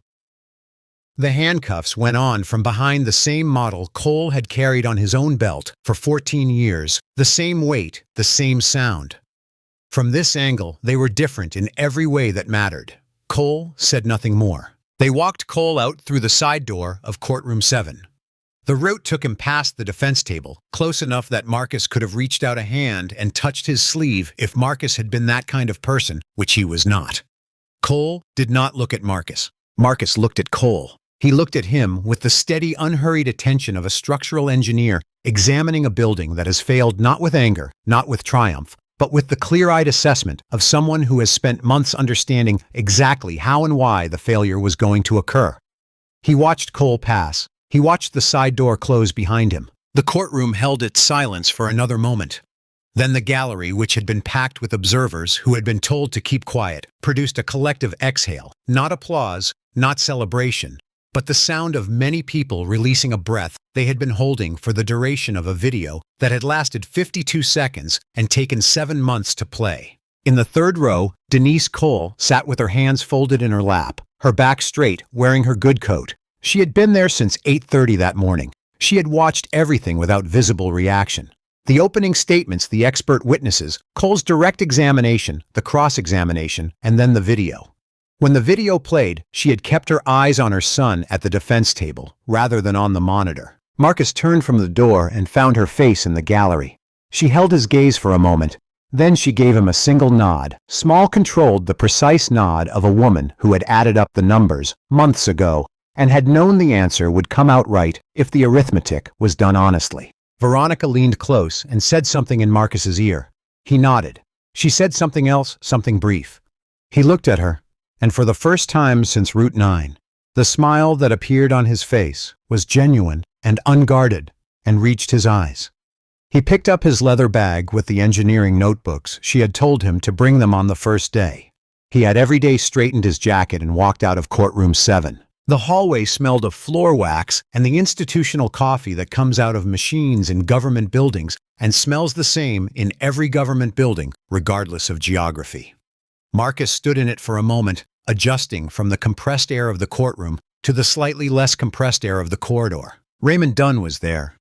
He was standing against the opposite wall in his overcoat holding a paper coffee cup that he had apparently been holding for long enough that it had gone cold because he didn't drink from it, he just held it. He had driven 4 hours from Atlanta. He had not told Marcus he was coming. He had simply arrived. Marcus walked across the corridor. Raymond put out his right hand. Marcus shook it. They held the handshake for slightly longer than a handshake usually lasts, which was the only external acknowledgement that either man made of what the handshake meant. Raymond didn't say anything. Neither did Marcus. There wasn't anything to say that the moment hadn't already said. The Meridian County Superior Court's audio-visual system was connected to an external feed that was used primarily for public broadcasts of high-profile civil proceedings. The 3 local news cameras that had been admitted to courtroom 7 for the trial had been recording the monitor for the duration of the session as permitted by Judge Marsh's media order. By 6 o'clock that evening, the 52-second clip was on every local news broadcast in the state. By 10 o'clock, it was on every national cable network. By the following morning, the video had 4.1 million views across streaming platforms, and the number was climbing by approximately 200,000 per hour. The clip had been isolated from its courtroom context and had become its own self-contained document. Cole's hands, the amber bottle, the shoulder check, the backing out, and then his own voice saying, "Well, look at that." It played on loops.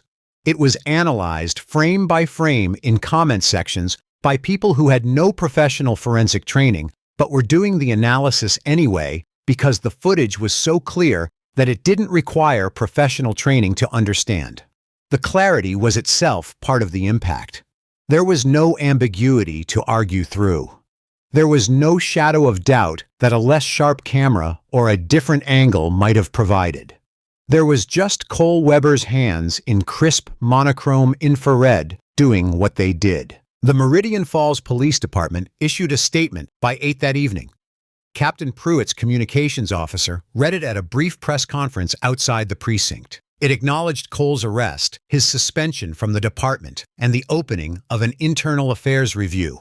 It expressed support for the integrity of the judicial process. It contained no apology and no acknowledgement of any institutional failing. It was 4 sentences. Pruitt was not present at the press conference. The Department of Justice Civil Rights Division had been briefed on the case through Veronica's contact in the Atlanta field office.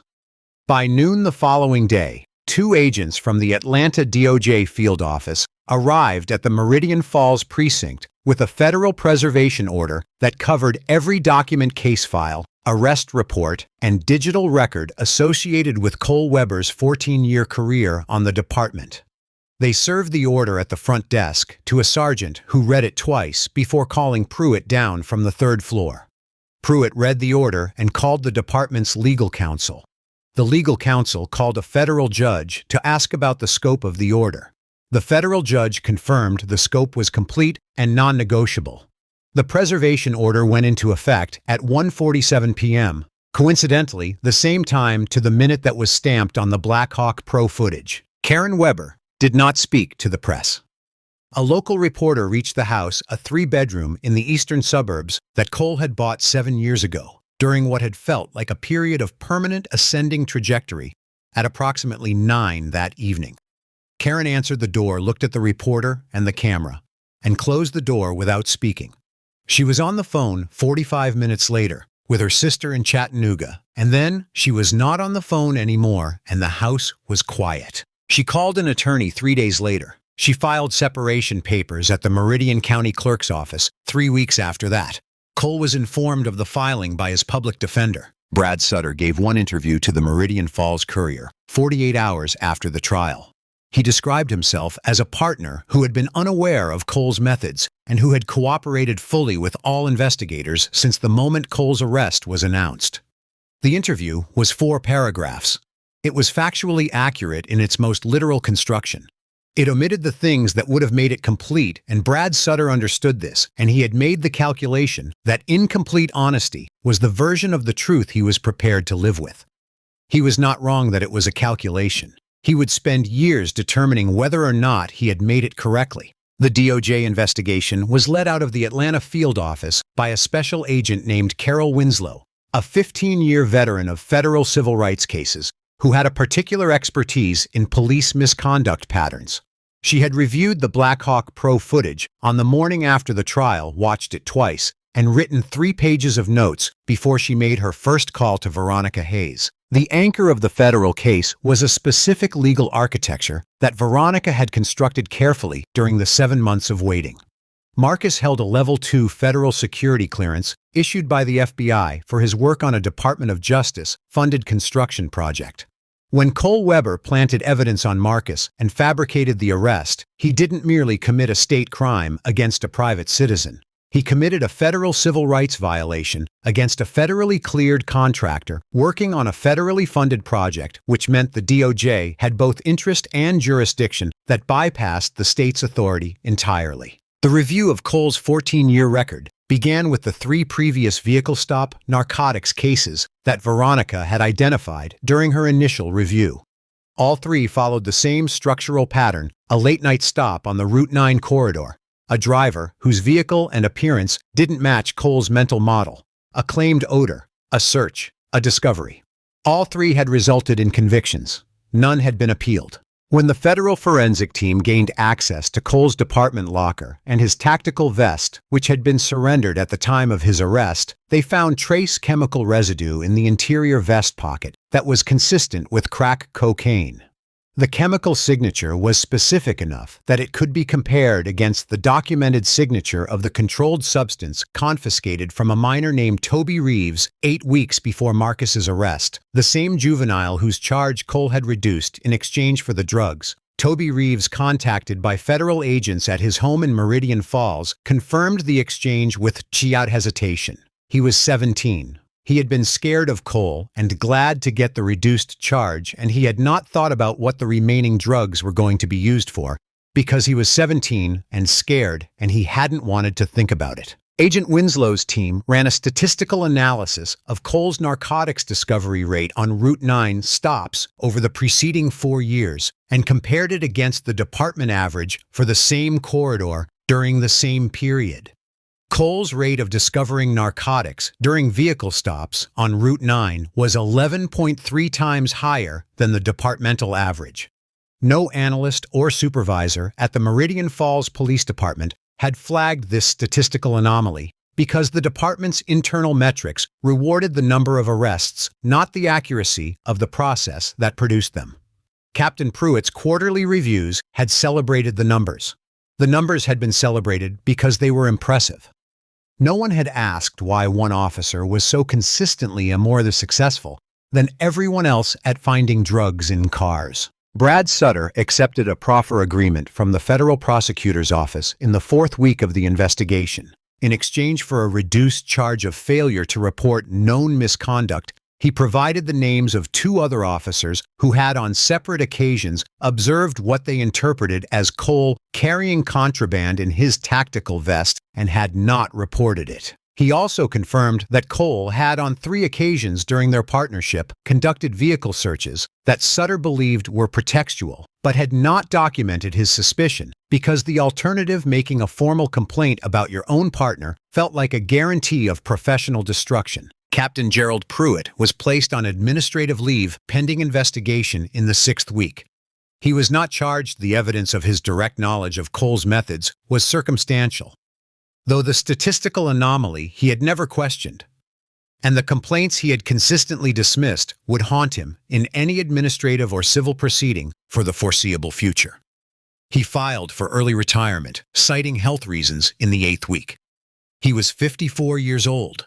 He spent the last morning of his employment clearing out his office and looking at the arrest metrics whiteboard in the 3rd floor briefing room, and then he drove home and he did not return. The DA's office began the mandatory review of Cole's confirmed narcotics cases under pressure from both the DOJ and the State Attorney General's office, which had taken a specific and public interest in the matter following the viral spread of the Black Hawk Pro footage. The review covered 23 felony convictions produced by Cole's vehicle stop narcotics cases over the preceding 4 years. The first case reviewed was Devin Marsh. Devin was 26 years old and in his 37th month of a 9-year sentence at Rutledge State Correctional. He had been convicted 3 years earlier of felony possession, with intent to distribute based on Cole's testimony that Devin had a quantity of crack cocaine under the passenger seat of his car during a Route 9 stop. Devin had no prior criminal history. He had been working as an HVAC technician for a contracting firm in Meridian Falls. He had a daughter who was 6 when he went in. Devin's mother, a woman named Clara Marsh, had been writing appeal letters since the 2nd month of his sentence. She had written to the DA's office, to the State Court of Appeals, to a legal nonprofit, to her state representative, and to a newspaper whose crime editor had never responded. She had written 17 letters in 36 months. None of them had reached anyone with the power to do anything, or, if they had no one who received them, had decided to act. The federal review identified Cole's case against Devin as one of the 3 clearest examples of fabricated evidence. The chemical signature match to Cole's vest residue was particularly strong, and Devin's own account of the stop, given to a federal investigator in a prison interview room, matched the pattern of Marcus's stop so precisely that the interviewing agent had to pause and confirm she was reading from the correct file. Devin Marsh's conviction was overturned 6 weeks after the review began. He walked out of Rutledge State Correctional on a Thursday morning in April. His mother was in the parking lot. She had been there since 6 a.m., which was 4 hours before the release was scheduled. She had brought a coat. Marcus watched the news coverage from his apartment. He was eating dinner alone, the specific particular dinner of a man learning to cook after years of working too late to bother an approximation of something his mother made. On the television, the camera was on Devon and his mother in the Rutledge parking lot. Devon was on his phone. His mother had her arm through his and was looking at him with the specific private intensity that Marcus recognized from a motel parking lot in October, from a woman in a good coat who had been there 4 hours before she needed to be. A reporter caught Devon near the gate and asked him what he wanted to do first. Devon said he wanted to call his daughter. She was 9 now. She had been 6 when he went in. Marcus turned off the television. He sat in his kitchen for a while, with the remains of dinner in front of him, and he thought about 3 years. He thought about the specific arithmetic of 3 years of Devon Marsh's daughter's life lived without her father in it, and about the fact that that arithmetic couldn't be undone, that no verdict and no overturning and no systemic reckoning would give Devon Marsh those 3 years back, would give his daughter those 3 years back. He sat with that for a long time. Then he picked up the phone and called the Southern Justice Initiative, a legal nonprofit that had announced it was taking the remaining 22 cases pro bono. He asked to speak to the director. He told her he wanted to help. Over the following year, 19 of the 23 convictions were overturned. 4 defendants had completed their sentences before the review reached their cases. They could not get the time back. They were entitled to civil remedies that would be pursued separately. The system that had taken their time could not return it. That was its permanent failing, and no one in the courtroom or the newspaper coverage or the DOJ press releases said otherwise, because saying otherwise would have been false. United States versus Cole Weber was heard in federal court in the Northern District of Georgia 8 months after the trial.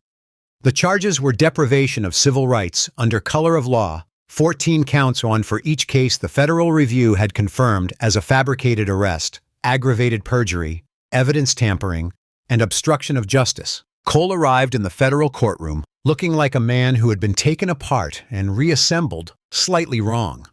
He had lost 22 pounds during the months of pretrial detention. His face was drawn in a way that made his features look slightly too prominent, the underlying bone structure visible in a way it hadn't been when he was carrying the weight of authority and certainty.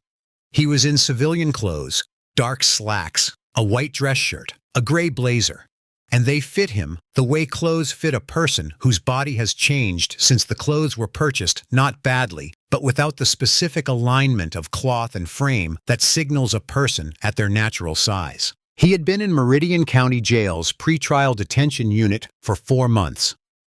The accommodations had been physically adequate and socially brutal in the specific way that pretrial detention is brutal for someone with 14 years of law enforcement experience and a national news profile. He had been held in a segregated unit. He had not had contact with other detainees in any sustained way. He had had access to a television, a phone, and his assigned public defender, a man named Gregory Aiken, who was thorough and competent and entirely without illusions about the probable outcome of a case where the prosecution's primary evidence was a 52-second clip of the defendant committing the crime. The federal courtroom was a different order of space from Meridian County Superior. Higher ceilings, more marble. The federal seal behind the bench carrying the weight of something older and less contingent than county justice. The Honorable Judge Douglas Hale presided, a man in his early 60s who had been on the federal bench for 19 years and who had a specific reputation for sentencing in civil rights cases. He took his time, he spoke at length, and the length of his remarks was inversely proportional to the leniency of his sentence. The federal prosecutor was a woman named Ellen Park, who had been with the Civil Rights Division for 12 years and who had spent 2 months building the case from the DOJ investigation's findings. She had 14 individual victims to present. She presented all of them, not abstractly, not as a statistical summary, but as names and faces and specifics. Devon Marsh, 3 years of a 9-year sentence, served before exoneration. 23 years old when he went in, a 6-year-old daughter, an HVAC career interrupted and not yet restored. 11 other men presented with the same specificity, one after another, their lives laid out with the same methodical care that the prosecutor brought to all of her work, building a cumulative weight That was the point, that it wasn't one man, one night, one amber bottle. It was a pattern of choices made over 4 years, each choice compounding the one before it. Cole was given the opportunity to address the court before sentencing. He stood. His attorney had prepared a statement. Cole read it. The statement spoke about pressure, about the impossible demands of modern policing, about quotas that weren't officially called quotas, but functioned as such, about the difficulty of making good decisions under sustained professional stress, about the ways that a long career can erode the distinctions between what serves the community and what serves an arrest metric. It was not entirely dishonest. The pressures he described were real. The system that produced the metrics he had been rewarded for was real. These things were true, and they were also not an explanation. And Judge Hale, who had been listening with the practiced attention of a man who has heard many versions of this speech, knew the difference. Cole did not apologize.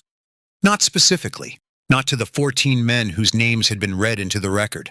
Not to Devin Marsh. Not to Marcus Cole, who was sitting in the gallery with Veronica Hayes to his left and Raymond Dunn to his right. Judge Hale addressed Cole for 11 minutes. He spoke without notes, which was unusual for him. He was a meticulous man who typically relied on prepared language for sentencing remarks. But he had been thinking about this case for weeks in a way that had moved the relevant considerations from his written preparations into somewhere more immediate.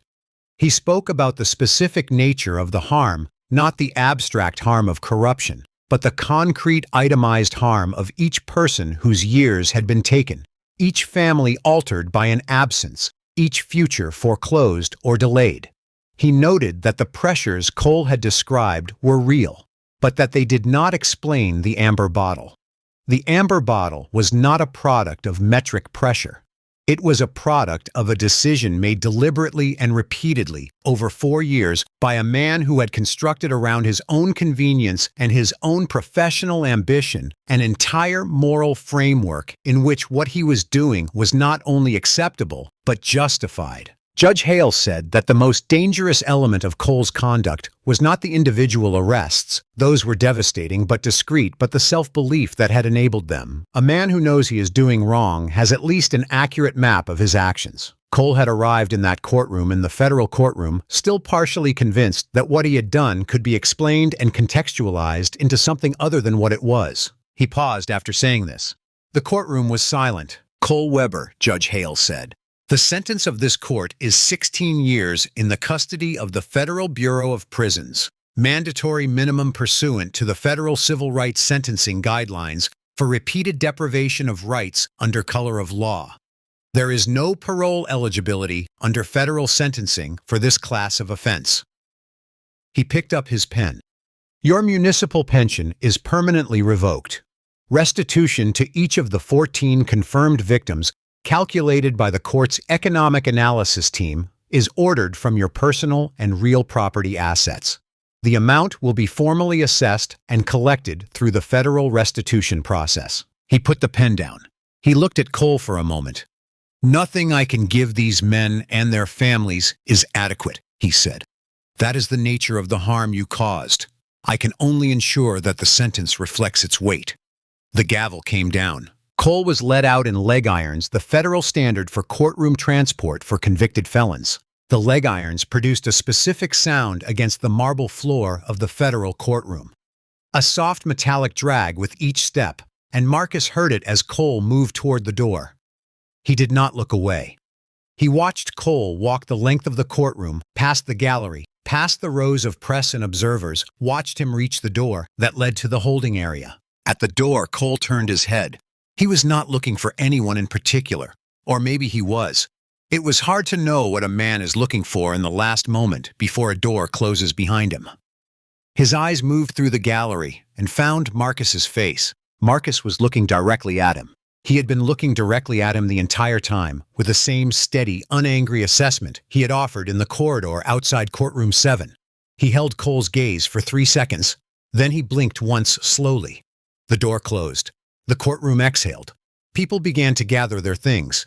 Someone in the row behind Marcus put a hand briefly on his shoulder and removed it without speaking. Veronica was already writing on her legal pad. Veronica filed the civil lawsuit against the city of Meridian Falls, the Meridian Falls Police Department, and Cole Weber, personally, within 3 weeks of the criminal verdict. The filing was precise and comprehensive. 14 counts of civil liability, supported by the same documentary record that had formed the basis of the federal criminal case, augmented by a damages calculation that accounted for lost wages, legal fees, the cost of his mother's refinanced home, the liquidated retirement account, the psychological harm documented by a licensed clinical psychologist retained by the firm, and the specific professional damage to Marcus's career in the form of lost projects, lost professional relationships, and the 8 months of earning capacity the suspension had cost him. The city's legal team reviewed the Black Hawk Pro footage for 48 hours. At the end of those 48 hours, the city's chief legal counsel called Veronica and asked whether they could discuss settlement terms.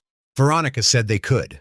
The city had one negotiating position. She had one negotiating position.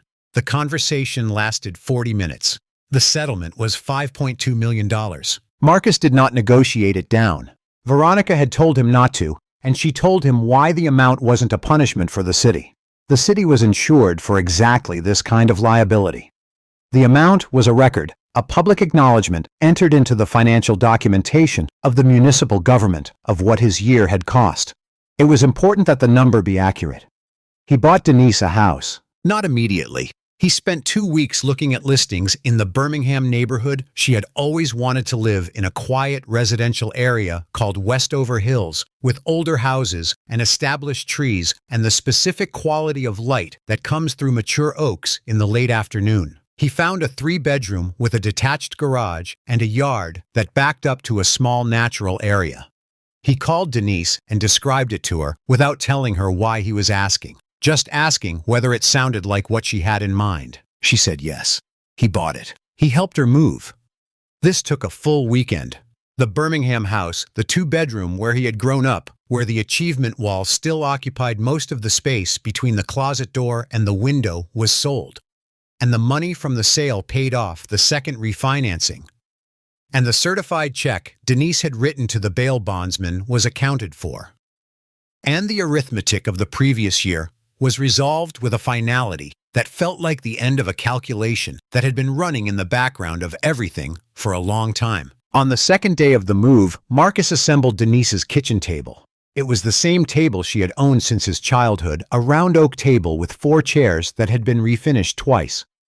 He put it together in the kitchen of the new house with a screwdriver and his hands. And when he was done, Denise set a glass of water on it and stood back to look at it. The way she looked at things she wanted to verify were level. The engineering notebooks from his childhood bedroom went on a shelf in the new house's study. Denise arranged them herself in chronological order, their spines facing out. They were exactly as she had kept them. Returning to Hargrove and Dunn was less fraught than he had feared and more complicated than he had hoped. Raymond Dunn offered the senior partnership track with the full retroactive compensation the letter had promised, and Marcus accepted it. His first project back was completing the structural documentation for the Meridian Falls Federal Courthouse expansion, the 14-month project he had been working the night of the Route 9 stop, whose completion had been delayed by his suspension, but whose design was entirely his, and whose calculations were in the annotated notebooks that had been on his kitchen table in the warehouse apartment for 8 months. He finished it. He went back to the construction site and walked the Eastern Wing addition, stood in the load-bearing arch he had specified and looked up at it the way he always looked at finished work, checking it against what he had calculated and finding, as he usually did, that the building knew what it was doing. He installed Black Hawk Pro systems in 14 cars. He did this through Veronica quietly over the course of 6 weeks. 14 families, the families of the wrongfully convicted men whose cases the Southern Justice Initiative had overturned or was actively pursuing. He purchased the units hardwired each installation himself on Saturday mornings, in whatever driveway or parking lot was convenient, and showed each person how to access the cloud server, how to verify that the system was recording, how to pull footage if they ever needed it. He didn't make a speech about it. He brought a screwdriver and a wiring diagram and coffee in a thermos. And he did the work, and he showed them the application on their phones, and he answered their questions, and he drove home. The public guide was Veronica's idea. Technically, though, Marcus had been circling it without naming it. He contacted the Black Hawk Pro manufacturer's product development team and proposed a collaboration, a freely available installation guide specifically designed for people who couldn't afford professional installation, optimized for the most common vehicle platforms in the American market, written in language that assumed no prior electrical knowledge. He wrote the technical content himself over the course of 3 months in the early mornings before his workday started. The manufacturer agreed to host and distribute it under their brand, with Marcus credited as a contributing technical expert. It was released on a Thursday. By the following Thursday, it had been downloaded 380,000 times. It was translated into Spanish within a month. Other language translations followed. Marcus did not read the comments. He didn't need to. 8 months after the trial, the Meridian Falls Federal Courthouse expansion was formally commissioned and opened. Marcus attended the building ceremony as a contracted structural engineer of record, one of 3 credentialed professionals invited to the official ribbon cutting alongside the project's general contractor and the federal project manager. He wore a suit and a hard hat at the appropriate moments and shook hands and accepted congratulations with the specific private pleasure of a craftsman watching a thing he built receive acknowledgement without needing the acknowledgement to know the craft was sound. After the ceremony, when the guests had moved to the reception and he was no longer required to be socially present, Marcus stood for a few minutes alone in the Eastern Wing lobby. The building was what he had designed it to be: clean lines, high ceilings, light, entering from the clerestory windows he had argued for in 3 consecutive coordination meetings until the federal project manager had relented. He stood under the load-bearing arch of the main corridor and looked up at it. He always did this with finished work. He stood under the thing he had calculated and looked at it and thought about the weight it was carrying, the weight of the building above it, the weight of the floors, the weight of the people who would walk through this space for the next 100 years, none of whom would think about the arch or the calculations that had produced it, or the 8 months during which the man who designed it had been stocking warehouse shelves at midnight. The arch didn't require them to think about it. It carried the weight regardless. Through the lobby's glass front wall, Marcus saw a man walking past on the sidewalk outside. The man was on his phone, walking without particular urgency, wearing jeans and a work jacket, laughing at something the person on the other end of the line had said. He was in his mid-20s. He was walking south toward the commercial district in the October afternoon light. Marcus recognized him from the news coverage. Devin Marsh. Devin didn't look up at the building. Why would he? He was on his phone, going somewhere alive and moving through a Thursday afternoon with something in front of him. He didn't know who had designed the building he was walking past. He didn't know who had driven to his mother's house on a Saturday morning 4 months ago with a screwdriver and a Black Hawk Pro unit and spent 3 hours in her driveway. Marcus watched him through the glass until he was out of sight. He thought about load paths, about how the weight of a structure is always distributed across more points than you can see from any single angle, about how the calculations that keep a building standing are mostly invisible to the people inside it, and about how that invisibility was not a failure of the structure, but a measure of its success. Denise called at 7, as she always did. "What did you eat?" she said. He told her. Something from a food truck near the ceremony, a good sandwich, actually better than he expected. "I planted tomatoes," she said, "in the backyard. The big ones, not the cherry ones." "It's October," he said. "I know it's October," she said, with the patient precision of a woman who has been doing things her own way for 61 years and has generally been proven right. "I'm planting them in containers for spring." He smiled. She couldn't see it, but she could probably hear it in the way that mothers hear things, through mechanisms that have no rational explanation. "Good," he said. "Are you all right?" she said. "Not worried. Just checking." He thought about the arch above him. He thought about Devin Marsh walking south on the sidewalk. He thought about 16 notebooks on a shelf in a study in Westover Hills, their spines facing out. "Yeah," he said. "I am." "Good," she said. "Call me Sunday." 7 o'clock, he said. They hung up. Marcus stood alone in the courthouse lobby he had designed in the building that had been under construction the night a man named Cole Weber dropped a bag into his car and thought he had ended something. He straightened his jacket. He picked up his bag. He walked out into the October afternoon and drove home. Cole Weber is currently serving year 2 of a 16-year federal sentence at the Federal Correctional Institution in Jessup, Georgia. His badge, his pension, and his marriage are gone. His boat was among the assets liquidated for the restitution order. 19 of the men he falsely arrested have had their convictions overturned. The remaining 4 are in active appellate proceedings. Cole does not grant interviews. He has not made a public statement since the day of his federal sentencing. His name appears in case law now cited in civil rights decisions, which is a different kind of permanence than the kind he was building toward. Marcus Cole returned to Hargrove and Dunn as a senior structural engineer on a partnership track.